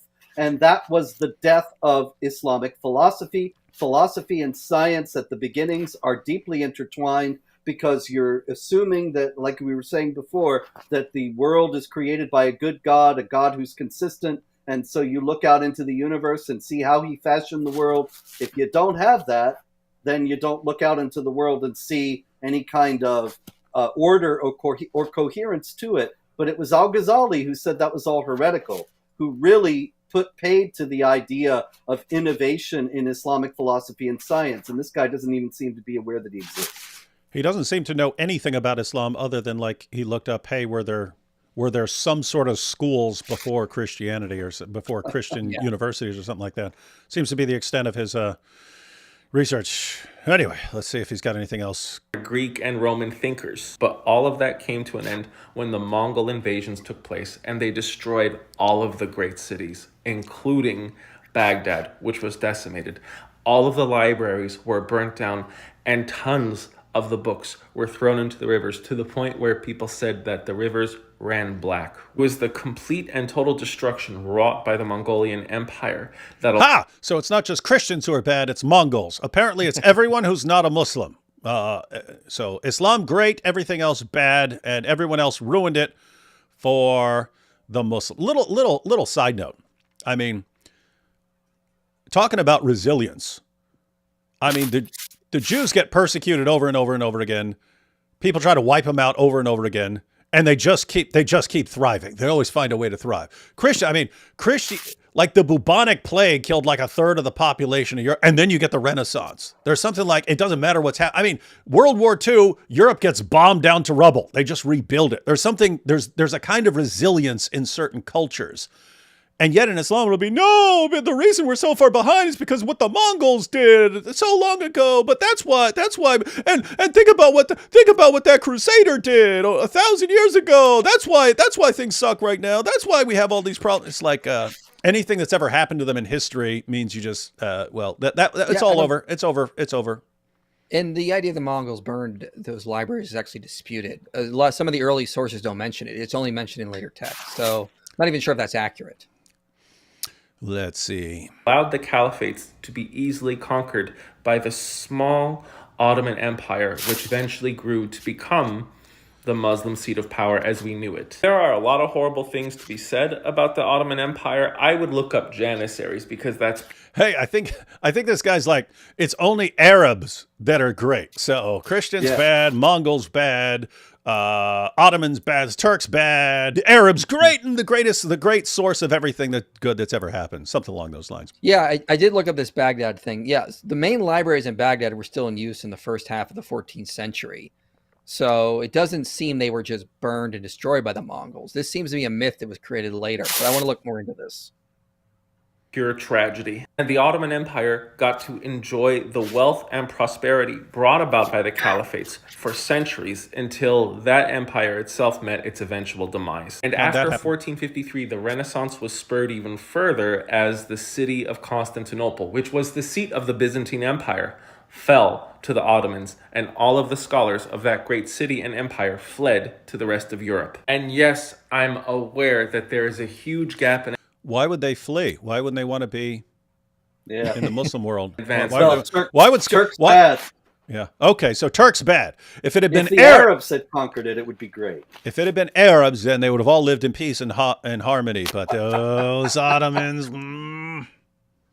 Now between the Middle Eastern countries and, let's say, the West. But Islam is not at fault for this lack of advancement, just like Christianity is not responsible for all the scientific development over the past 5 centuries. False. Did you just catch that? Absolutely false. Did you just catch what he said? False. Islam isn't responsible for bad things, just like Christianity isn't responsible for any good things. He just said that. The consensus of modern historians on science is just the complete opposite. It's that Christianity is like the greatest pillar of modern science. And this doesn't just come from Christians like David Ungariano, Noah J. Ephron. These aren't Christians. And they're saying, yeah, Christianity is the reason we have modern science as it is today. Whereas Islam did contribute, it also limited it and prevented it from becoming its own institution. Christians came up with the separation of church and state. So secular institutions could develop on their own apart from religion. Islam didn't have that. Science had to be subject to whatever the Islamic teaching was. Therefore, it could never become anything great. And again, as you mentioned, Robert, with that one guy, Al-Ghazali. Al-Ghazali. Yeah. When he shut that down, we start to see the decline. All the jurisprudence in Islam had been set. The legal authorities have made their state on so many decisions. That was now basically dogma for the most part, and it could not be questioned. Therefore, there was no reason for any sort of more development, more sort of like figuring out new ways of doing things, because everything had been set, shut up, do as you're told. Whereas in Europe, they didn't have that. They had a much more liberating system, allowing science to become modern science. Yeah, Robert, see if here's my overall assessment of when these things take off in Islam. Islam expands and conquers, and as it expands and conquers, it encounters other people's stuff. Just like they're taking the ladies as war booty, and just like they're taking their goods and so on, they're getting a hold of their books. And when they'd get a hold of some new books, some new information, if it's philosophy or science, they have to go to the caliph and say, hey, can we see what use can be made of this for Islam? It takes off for a while. Islam ultimately suffocates it because, as we were talking about earlier, on the one hand, Islam, it has this view that you're not the sort of thing that goes out and figures stuff. You have to sit back and be passive and be told what to think by Allah. And if Allah does not tell you what to think, you just have no idea what to think. So there's that combined with this retrograde force that Islam always is, namely that the sort of core message of Islam is that the creator of the universe is absolutely obsessed with you living, breathing, walking, talking, speaking, and even going to the bathroom the way a 7th century Arab would. And that's like his main focus in the world. The focus is not making advancements, exploring the universe, anything like that. The focus of the creator of the universe is making sure that you live, speak, dress, and so on like a 7th century Arab. That's his cardinal obsession. And once you have that idea at the heart of your religion, anything that takes off is going to be suffocated real quick like. Well, if you want to move on to the parasitical. real quick, if I think we've got enough of this first video. After this, if you want to move on to the next video, I think we're good on. Do you even want to go on to the next video? I'm kind of tired of this dude. It's up to you. I'm going to post a response. He responded back to me. So this was his first video. I responded to it. And then Friday, he posted another response to me. I'm going to upload another response to him tomorrow and just show that he cited a bunch of sources that disagree with him. He didn't do any good research. It was a disaster. You think this video was bad? His second one was far worse. He should be embarrassed. He said he was willing to learn. Instead, he just doubled down on the nonsense. So I'll be posting another response to him tomorrow, regardless. Okay, so IP, what are your thoughts? Should we go into the next video, or because I have to say I'm not interested in anything this dude says after this. I'm like, you are a clueless ball of emotion who absorbed a bunch of stupid ideas 20 years ago, and you don't have the capacity, apparently, despite what you say, you don't have the capacity to advance beyond these stupid ideas. I'm just looking up this Mongol claim right now, and what I'm finding just on like a quick search is, no, that's a myth invented after the 15th century. Actually, early when they went in, they may have burned some books, but they didn't make the Tigris black. This seems to be a myth of history, sort of like how they'll say Christians burned the Library of Alexandria, which is another myth. So I don't know if the Mongols actually did that. In fact, some are saying that when the Mongols took over, there was actually a flourishing period because there was more trade and exchange of ideas. So this seems to be just another myth of history. Well, this guy picked up on a lot of those. He also said, you were talking about Dante earlier, and there's an actual legend that arose 100 years after Dante died, that he was hauled before the Inquisition and accused of heresy, and he wrote a poem defending his own orthodoxy. And the poem is a forgery. It's not by Dante. There isn't a single scholar in the world who thinks that he wrote it. But the whole story apparently was probably fabricated by the guy that wrote the poem to try to pass off his work as Dante's. And this guy thinks, Dante was hauled before the Inquisition. There's no contemporary evidence of that at all. Here, David, I got an idea. One second. I just wanted to point out, what I find interesting about this dude, is he's giving the sort of same Arab supremacist view as I see on certain like Dawa sites and Dawa articles and so on, in the sense that anything good came from the Arab Muslim world. Anything bad was inflicted upon it by outside forces. The Ottomans, the Mongols, the Christians, everyone ruined it. Other than that, Arab Islam would have just flourished and blessed the entire world into one giant sugar-coated raindrop. But everyone else ruined it. But there's this idea that I see so many times from Dawa guys that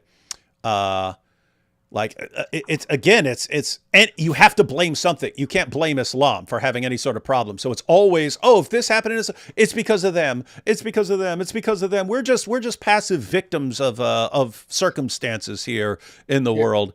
That's what he sounds like. But it's weird having this dude spout the same sort of nonsense that I hear from Dawa guys constantly. Here, David, I'm screen sharing right now the video I'm going to upload tomorrow. If you want to play like a part of that, I just got a caption to it.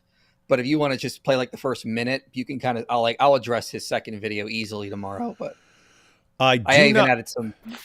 Well, let's go ahead and watch this. Let's go ahead and let him finish this out. There's 1 minute left. Centuries. The printing press is what allowed Europeans to read the Bible in the vernacular, and the Ottoman Empire resisted the adoption of that. While Europe was catching up to the advancements of the Middle East and North Africa, the Ottomans were strengthening their grip and, quite primitive compared to their predecessors. While Europe was advancing the Ottomans further were and primitive forward, compared to the despite Arabs? the influence of the Christian church, the Ottoman Empire only cared about cementing their grasp and conquering their neighbors. By the mid-1800s, while Europe was industrializing heavily... What planet? They only cared about conquering... Has this guy followed... Just the dude, just look at the expansion in the first century of Islam. Just the first century. Just century number one. Just one. Just that first little bit. Talking about, oh no, it's the Ottomans. They were obsessed with... Oh my goodness, what a dope. Yeah. The Ottoman Empire was still living like it was the 1600s. That allowed Europe to carve up the Middle East to do whatever they wanted with. And here we are. Now the Westerners are thinking that they have always had this cultural superiority as they read Plato, Aristotle, and all of these other great thinkers from history, and they have no idea that the only reason why they can look upon these words is because the Arabs and the Muslim caliphates saved those works. My name is the Geo Hussar. No, I am not Muslim. I am not Christian. I am not Jewish. I have no horse in the race of Abrahamic religions. Oh, you don't? I just think that y'all should know that the Arabs and the Muslims in general brought us a lot of what we have today. Thanks for watching. You can see there I just think y'all should know. 250,000 followers. I just think y'all should. Well, that'd work on TikTok now. That works on TikTok. You have a giant. You have a bunch of 14-year-old people who don't know anything, have never studied anything. They don't know anything about history. This guy's telling them a bunch of stuff, and he's sounding confident. And well, Arab civilization was the greatest thing. Is everyone else's fault? This is a non-Muslim, non-Arab, Arab supremacist. That is some weird, wild stuff. All right, so you wanted me to try and play this video? I do not know if this will. I do not know if this will actually play with audio here. So let's find out. Let's see. I think I have to play it. So I hit play. Yeah, let's see if it plays with sound. Yeah, that's not me. It's not playing with sound. Oh, darn it. Yeah. You and your ancient technology. No, there's I have to mess around with the settings. I just it's rough to do in the middle of a live stream. Is that his video? This is his response to me, and I'm going to be posting his own handle. I know that he did. It's really weird, and it was like, what are you doing? But I'm going to respond to him tomorrow, put out a bunch of stuff, show that he's just completely wrong here. Wow, what a dope. This is bad I stuff. thought he was pretty smart when I first came across him because he was doing geopolitics, which seems to be his area of expertise. But when he dives into history, it's just like, dude, stop. You're embarrassing yourself. This is bad. It's pretty terrible. Glad you are responding. All right, Robert, any final thoughts on that guy's stuff? You know, actually, David, earlier you were talking about how Islam comes in and takes what the infidels that they've conquered have and uses it insofar as it can be used to further Islam. This is very important to note that Islam is essentially and inherently parasitical, and it's parasitical economically as well as culturally and intellectually. And so economically, it's laid out in the Quran and in Islamic law and tradition that you subjugate the conquered people, you collect the jizya. You can track the economic prosperity of the caliphates of the Ottoman empires as the last caliphate and all the even the earlier ones, that when the subject people were relatively prosperous, then they were paying a lot of jizya and the empire prospered. But as the subject people began to be bled dry and so completely subjugated and relegated to the lowest rung of society, they couldn't pay significant jizya. The empire went into decline. This is why the Ottoman Empire became the sick man of Europe. But it's the same thing intellectually, that they came in, they conquered the Byzantines, they conquered Constantinople, and they took the Greek philosophy. You could say that they got it. The Arabs took it earlier, absolutely, and they were using it, but then they didn't do anything with it. They were branded heretical. It was up to the Christians in Europe to do something with what the pagan Greeks had worked out philosophically and scientifically. It's exactly the same kind of motion. It's essentially a parasitical culture. And somehow that parasitical culture just couldn't stand against the Mongols, the Ottomans, I don't know what to do, man. He's making it sound so great. and yet it's just a perpetual victim somehow of everyone else. It's weird. That's the problem with all the Islamic apologists. They all make it sound wonderful, and then you have to ask them, then why do you keep losing? Why is the Islamic world in such terrible shape? Oh, because of the Jews. Oh, yeah, because of the Jews and the Christians and this and that and the communists and the feminists. That's why we're so weak. And it's always someone else's colonialism. Fault. Yeah, colonialism. That's what made us so weak. Well, I've discussed this study before throughout my channel and other places. There's a study by Roland to Salem who looked at Christianity and Islam. And he looked at the way they sort of function on a regional level in a society.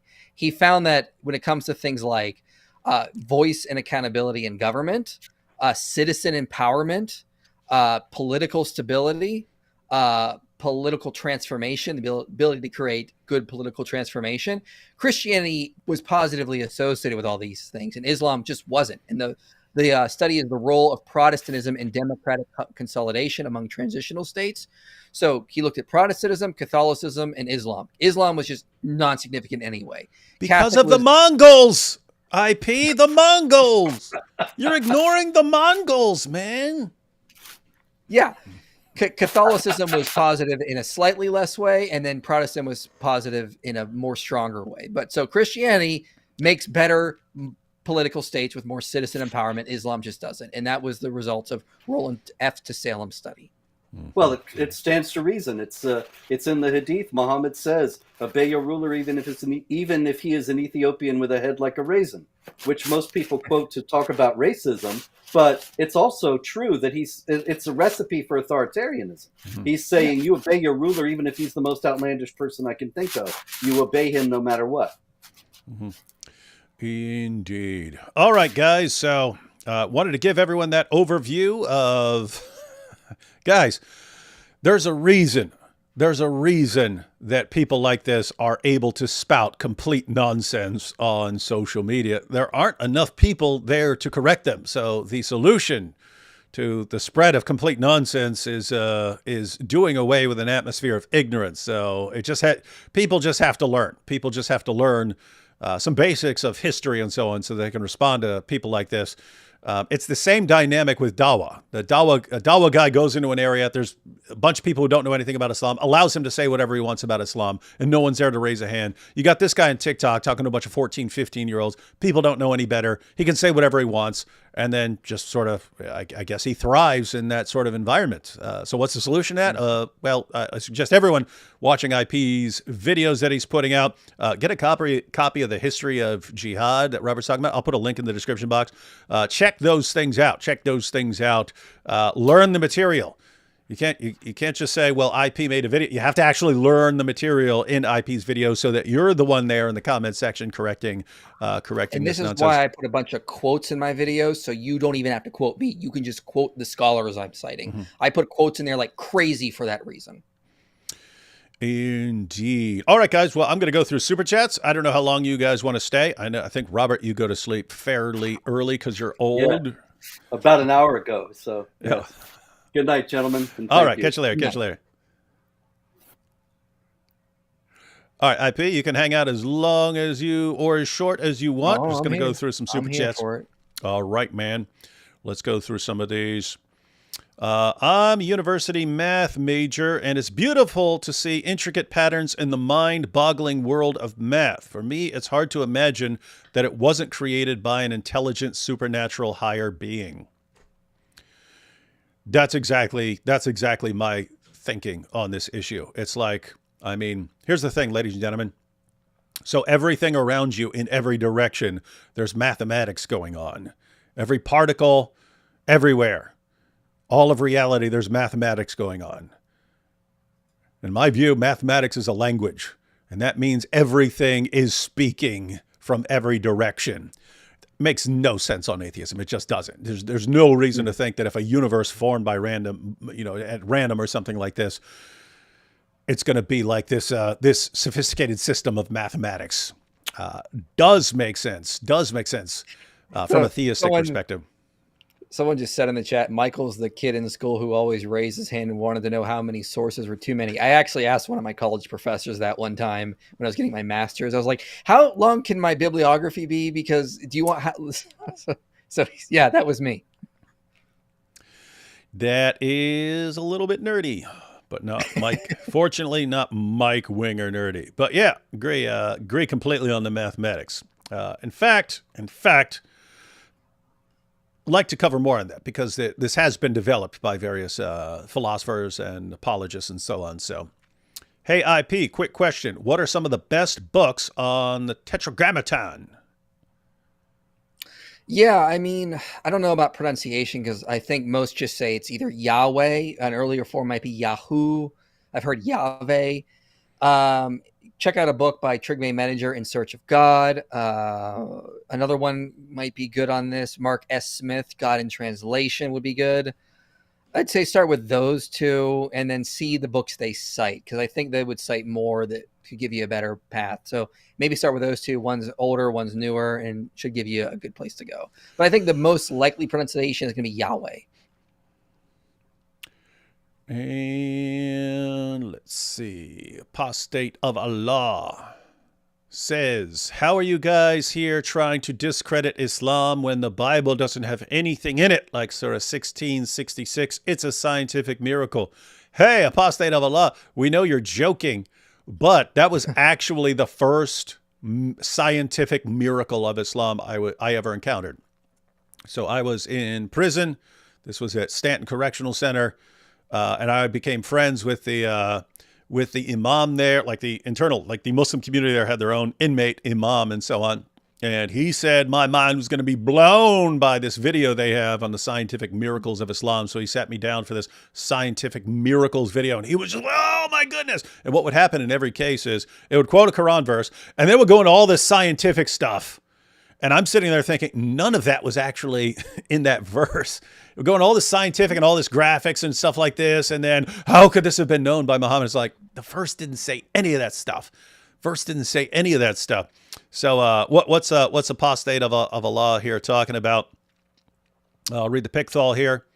And lo, in the cattle, there is a lesson for you. We give you to drink of that which is in their bellies, from betwixt the refuse and the blood, pure milk, palatable to the drinkers. So, hey, cows make milk. What even is this? What? This is not a miracle. Oh, what are you talking about, man? Cows make milk. Where'd you think milk came from there, IP? You Come got on. Me. Okay, thank you. Like that. Yeah, you wouldn't have known that. You wouldn't have known that if Allah didn't tell you. It's amazing. How could Allah have known that cows make milk? Again, I'm not joking. That was the first. And in the video, they went into all these details of how cows produce milk and stuff like this. That how could this have been known? It's so dumb. Oh, boy. Robert McLean says, D. Wood, thank you that I'm not like Mike Winger. IP, have mercy on me, a wingaling. And one of us went away justified. It's me. Muslims, no inventions from 7th century, but happy to have cars, phones, washing machines, and all Western inventions. They don't feel shame or being hypocrite. Oh, now to be fair, they did come up with, again, medical advancements, medical instruments, and so on. They did produce inventions and so on. And so the issue is, and guess what? That's just what you expect from an expanding empire. They're going to encounter all sorts of things and be able to make connections and be able to take advantage of things and so on. And so you did have some flourishing. It just doesn't last. It never lasts in Islam. Islam is this suffocating force that just suffocates everything. I mean, they started out pretty well, and then when they used science as much as they could to benefit Islam, they just gave up, and we see the decline in the Arab world, whereas in Europe, it's exploding. When the West was pro-Christianity, you had scientific flourishing. Now that Christianity is in decline, people ask, what is a woman?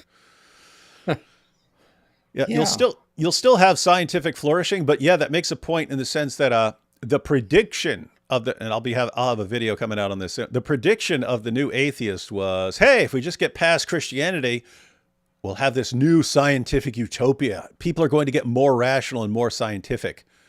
And as soon as people start, get past Christianity, everyone starts going insane and entertaining any stupid idea, no matter how unscientific it is. And then you also had I don't know if you've seen this, like the spike in witches. That like there's like as people turn away from Christianity, there's a spike in witches. It's funny. It's funny stuff. Yeah. Well, when you move away from the idea there's a one rational creator that governs the whole universe by his own rational thoughts and places laws that flow from his nature that he's not going to violate, you're going to get science. When you move away from that, you're going to go back to pagan ideas. So you know, horoscopes, witches, this nonsense. And that's what we're seeing a rise of, unfortunately. Like metaphysical stores I've seen pop up over Tucson, for example. It's ridiculous. Mm-hmm. Why you beef with Mike Winger? New to the channel. Why do I beef with Mike Winger? Don't get me started. Like where do I begin? His nerd face, his nerd hair, his nerd glasses, his nerd shirts. Literal nerd shirt. He wears a literal nerd shirt. His nerd videos, his nerd voice, everything is like nerd all the way down. What do you expect me? Oh, great. Like the nerdiest person in the history of humanity. Yay. That's my favorite person ever. Come on. Be realistic. Rogue Provisionist said, Mike Winger, the kind of guy that cries before bed because all the vitriol and rhetoric from David and his followers. D. Wood warns about cult tactics, but he probably does cry himself to sleep over this stuff. My goodness, saw on Jai and DOC, watched Muhammad Hijab movie, Raging Narcissist, which was so cringe and bad. I don't know if he is a worse actor or if he's a worse actor or Dawa preacher. Yeah, I don't know if you know this, IP, but apparently Muhammad Hijab came out with a movie, or he's coming out with a movie on his own channel. Watch party. I don't know. I could anticipate. I was like, one, it's going to be completely narcissistic. And two, I don't anticipate him being a good actor. I think he'd be a pretty crap actor. But yeah, we're reluctantly going to have to check out that nonsense. But it was a matter of time, ladies and gentlemen. The Dawa's breaking down. They acknowledge that their biggest arguments were all complete nonsense and they're all based on deception. What are you going to do? You either become a gossip channel like Ali Dawa, or you try to go into acting and, hey, maybe we'll make a movie. Goat Hub says, but did Christianity start the goat lovers revolution? Didn't think so. Checkmate. Yeah, that was someone else. Hey, here you go. Question for IP.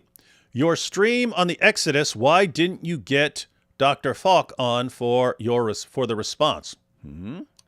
Oh, yeah. So I'll be responding to two cyber bullies on Wednesday on my channel who just made a really terrible response and made numerous historical errors.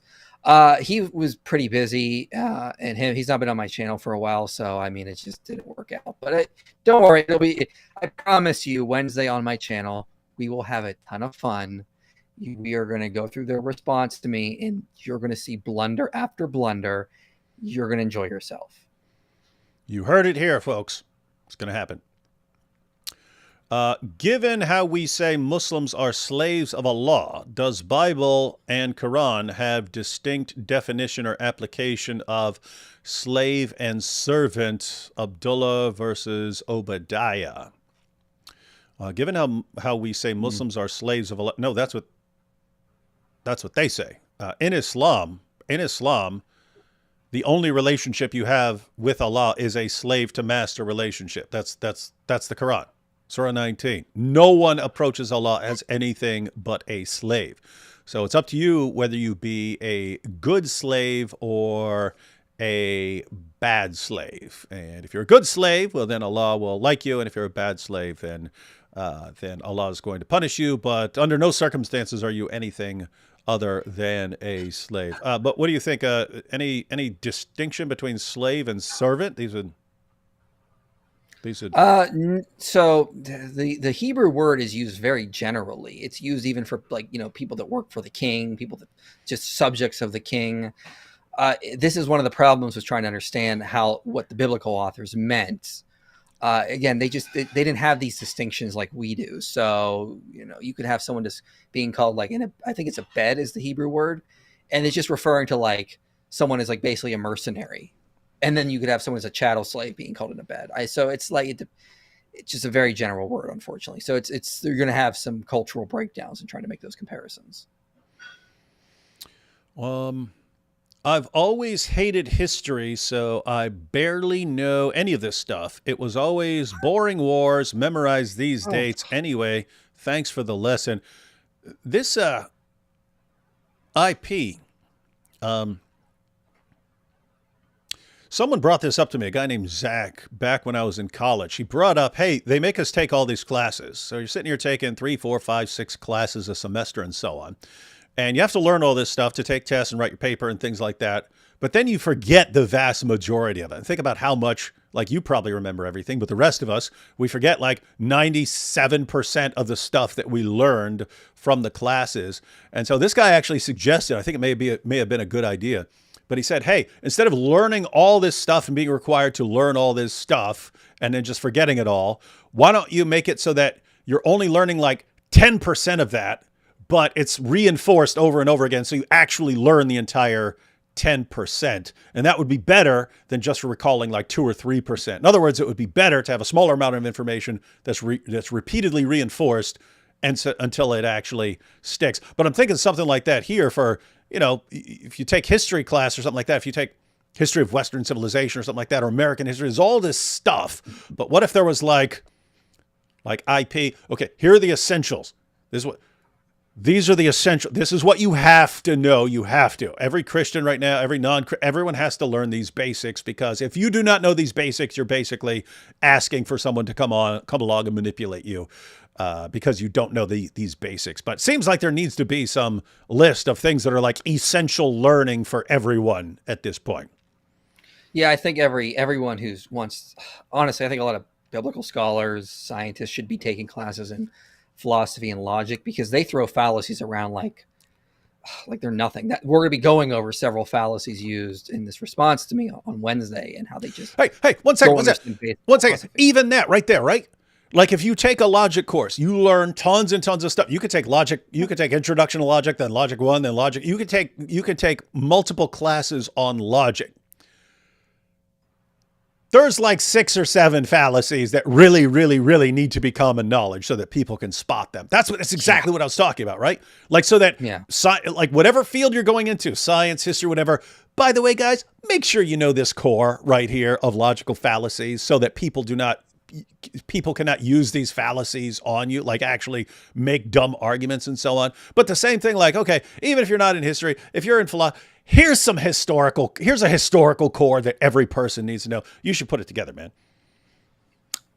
Yeah. I'll look into that for sure. I think it would be good. 2 things, David. Any word from the meta dunce on apostate prophets? EO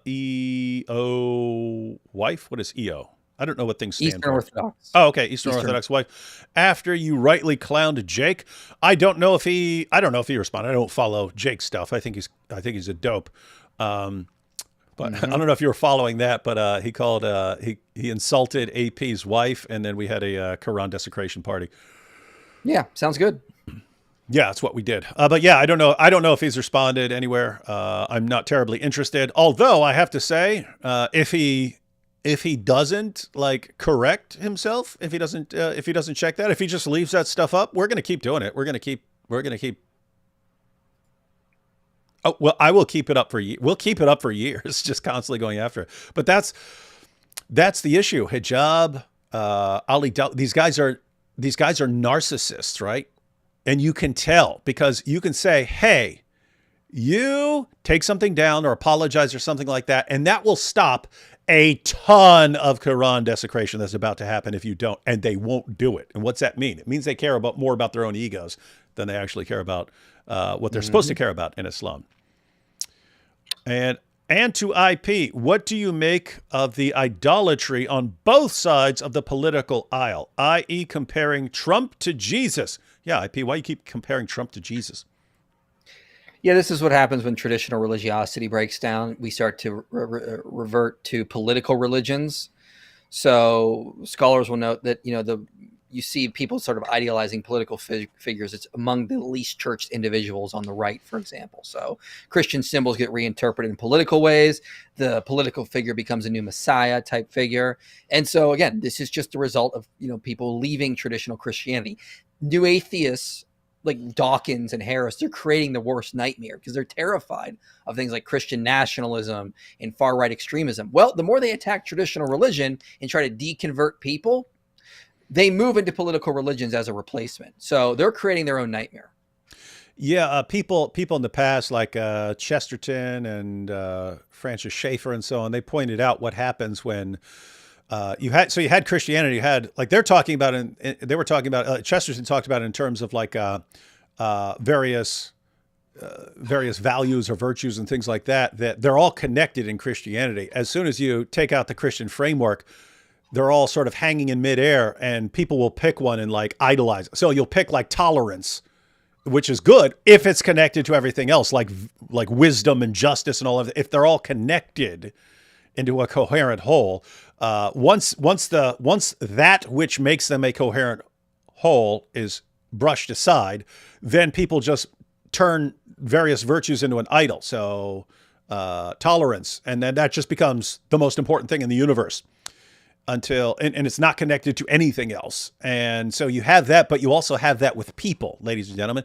It's not just with ideas or something like that that you'll cling to and make an idol out of it. You'll cling to a person, and that'll become your new idol. So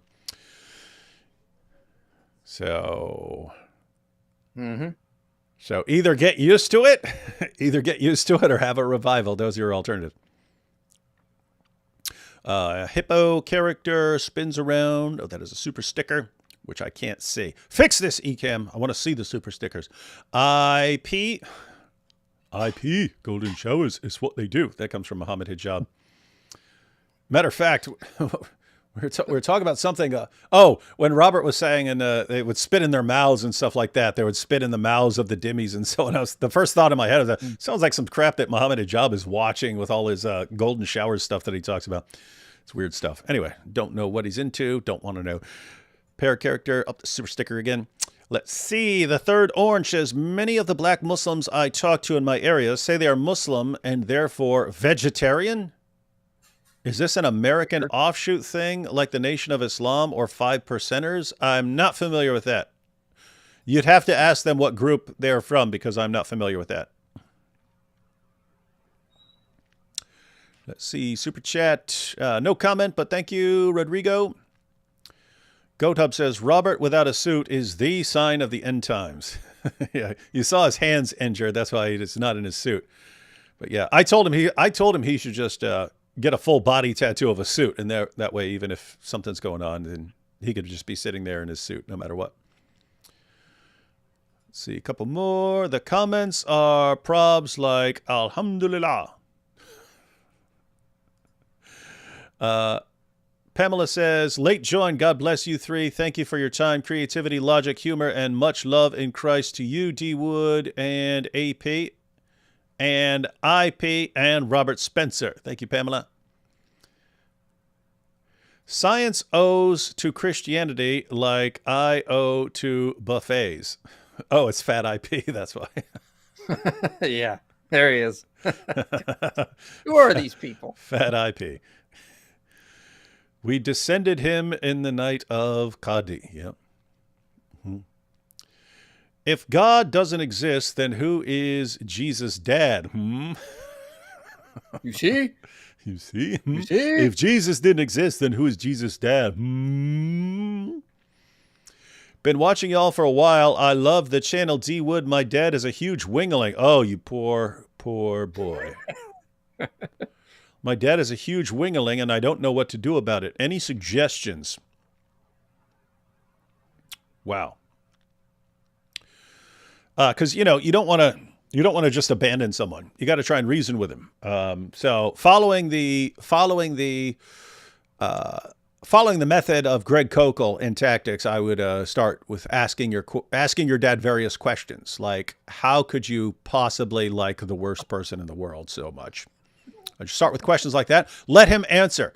As he's saying it, just ask further questions. So maybe your dad like, oh, but he knows so much about Star Trek. And be like, but why would some nerd knowing so much about Star Trek, why would that make you want to idolize him and so on, be a great fan of his? And why would you not conclude that he's a total nerd? Just ask questions like that. Sorry. I cannot die until I get you and Mike Winger on a stage together for a great conversation somewhere. It needs to happen. I will just say he'd better bring an army. He'd better bring an army with him.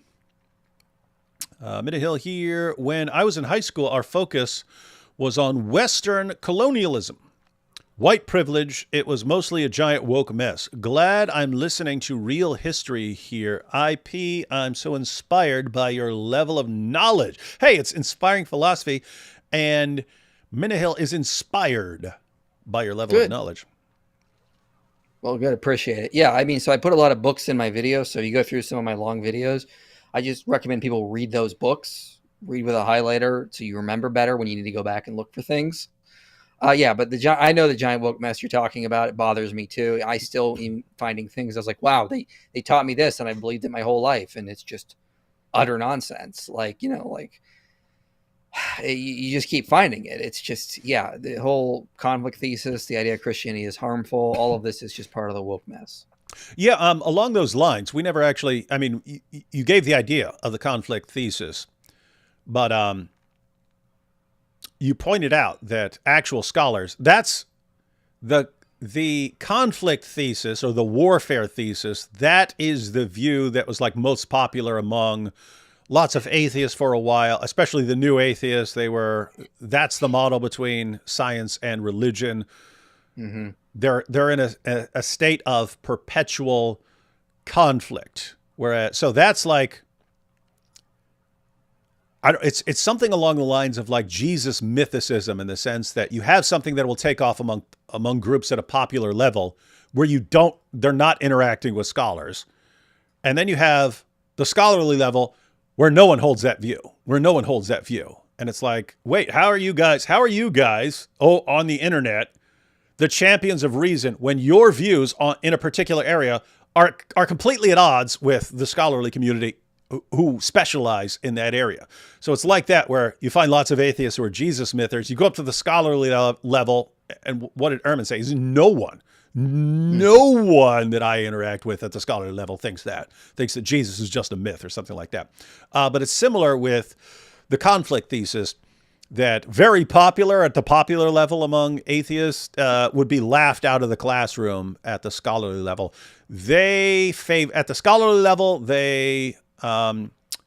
it's called the complexity thesis. Namely, it's complicated. The relationship is complicated. There are times when religion, or a particular religion, can help science. There are other times when it might be an obstacle. There are times when the church is funding scientific research. There are times when the church will say, hey, you need to shut up with this stuff. So that the idea is, it's complicated. You can't just say, here's the relationship, because it changes. And you'd have to say, if you're looking at the big picture, you'd have to say Christianity was really, really good for science. It was really, really good for science. And also, there's, again, I recommend the book Of Popes and Unicorns by David Hutchins and David Ongodiano. The last chapter, they note that the war between science and religion is kind of manufactured today. So for like over the 100 years, like intellectuals and atheistic scientists have been saying, your religion is opposed to science. Your religion is opposed to science. And preachers have been sort of like, Christian thinkers have sort of like responded, going like, okay, fine, we're at war then. And so this has been kind of like some sort of manufactured like hate that's sort of going on. It's not historical, but it is kind of happening now, because so many intellectual thinkers have said, this Christian religion is going against science, even though it isn't. And so we're going to manufacture this war kind of thing. So after Christians are being told this for like decades, they're like, okay, fine, we're against your science if your science is against our religion. So they've kind of created their own monster. Christianity wasn't opposed to science, but years of telling us that it is, they have turned Christians against science. So, and then this is in the last chapter of Popes and Unicorns. I highly recommend it. So, I mean, you can kind of create your own monster from this. And that's unfortunately what's kind of happening with a lot of the fundamentalists now. Yeah. And I remember watching a lecture on the history of science by a guy from Johns Hopkins, and he was pointing out, he said, lots of times, rumor spreads, or some dumb idea spreads, or some myth spreads, and we don't know where it came from. He goes, the conflict we know exactly where it comes from. We know this is a situation where we know exactly where it comes from.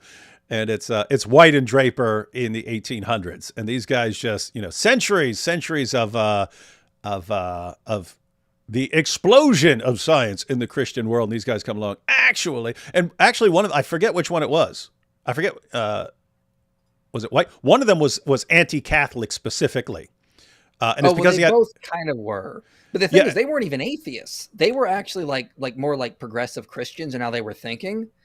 They thought they were going to kind of like fix religion, and they end up creating this whole monstrosity they never even wanted.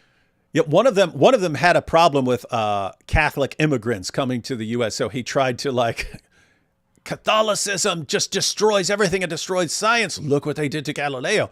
And then so he quote mines everything down through history. By the way, guys, these are the same people who spread the idea that in the past Christians thought that the earth is flat, and that everyone's worried that when Columbus goes out that he's going to fall off the edge of the earth. Complete total nonsense. I think historians of science were able to find something like two knowledgeable people ever who held the flat earth theory in the Christian world and so on. And so it's a myth. Cosmas and I forget, it starts with an L. He was a tutor for Constantine's sons. It's like Lactantius or something like that. Lactantius, I believe. So Cosmas and Lactantius. Yeah, and so it's a myth, and it's just amazing that those myths can become the dominant view to where people today still, there's always this conflict between Christianity and religion. Why? How do you know that? Because of Galileo. Look what. Do you know anything about Galileo? Do you know anything about that whole issue? No, I don't, but I heard that. It's exactly what I heard. It's what I heard in like 10th grade biology class and so on. GoatHub says Muslim spits in the mouth of Dimmy on Daniel's laptop. Yes, that is something that would be on Daniel's Predator laptop. Celeria says, got here rather late as a result of recording a video. Glad to arrive in time to say hi and contribute some pocket change regardless. Thank you, Celeria. Two more here. Sink or swim with stars. Just saw Mike Winger's bookshelves. Lol, I know. What a joke.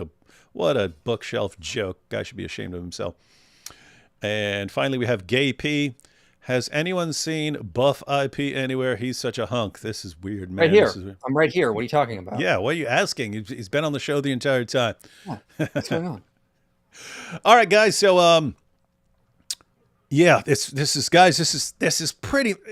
every show pretty much boils down to this. There's a bunch of people relying on deception and manipulation, trying to take advantage of people's ignorance. The solution is to do away with the ignorance. So everyone needs to learn what you can. We know that people have different, people are in all sorts of different situations in life as far as what they do and what they have time for and so on.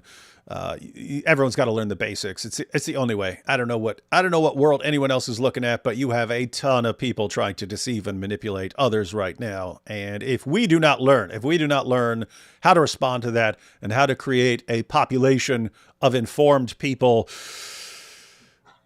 you're gonna get what you deserve if you don't. You're gonna get if the vast majority of the population says, no, we choose to remain ignorant and we refuse to learn the basics. Okay, well, then you're going to get what you deserve. You're asking for it. You're basically asking to be deceived and manipulated. So anyway, we'll help as much as we can, but it does come down to other people doing their part. All right, final thoughts on everything IP. You've mentioned some stuff you got coming up, but any closing thoughts here? Yeah, I recommend the channel History for Atheists by Tim O'Neill. He's an atheist, and he corrects a lot of the misconceptions about medieval history. He's got a 3-part interview with an historian, Tony Christie, on Galileo. He's got a lot of other good interviews covering like misconceptions about Christian history, so you can check that out. Check that stuff out, and be sure to follow Inspiring Philosophy on YouTube and TikTok and Twitter, whatever platforms you're on. Be sure you're following them on those, because putting out a lot of good content. And all right, I think that's about it. We will catch you all next time. And as far as Robert, because Robert was on here with us, if you're interested in the history of jihad, then his book, The History of Jihad, just the best book out there. He's got the Quran with commentary, so he's got the Quran, the critical Quran. If you want to stay up to date on jihad, like daily news, follow his website, Jihad Watch. That just everything that happens, it gets posted there. If you if you prefer video format, whenever we're free, we tend to go live on Wednesday evenings at 8 for This Week in Jihad, where we cover everything that's happened that week or the most important events of that week. So figure out what you're interested in and check that stuff out. And we have here Pamela C. with Amen, John 10:10. Indeed. All right. We'll catch you all next time.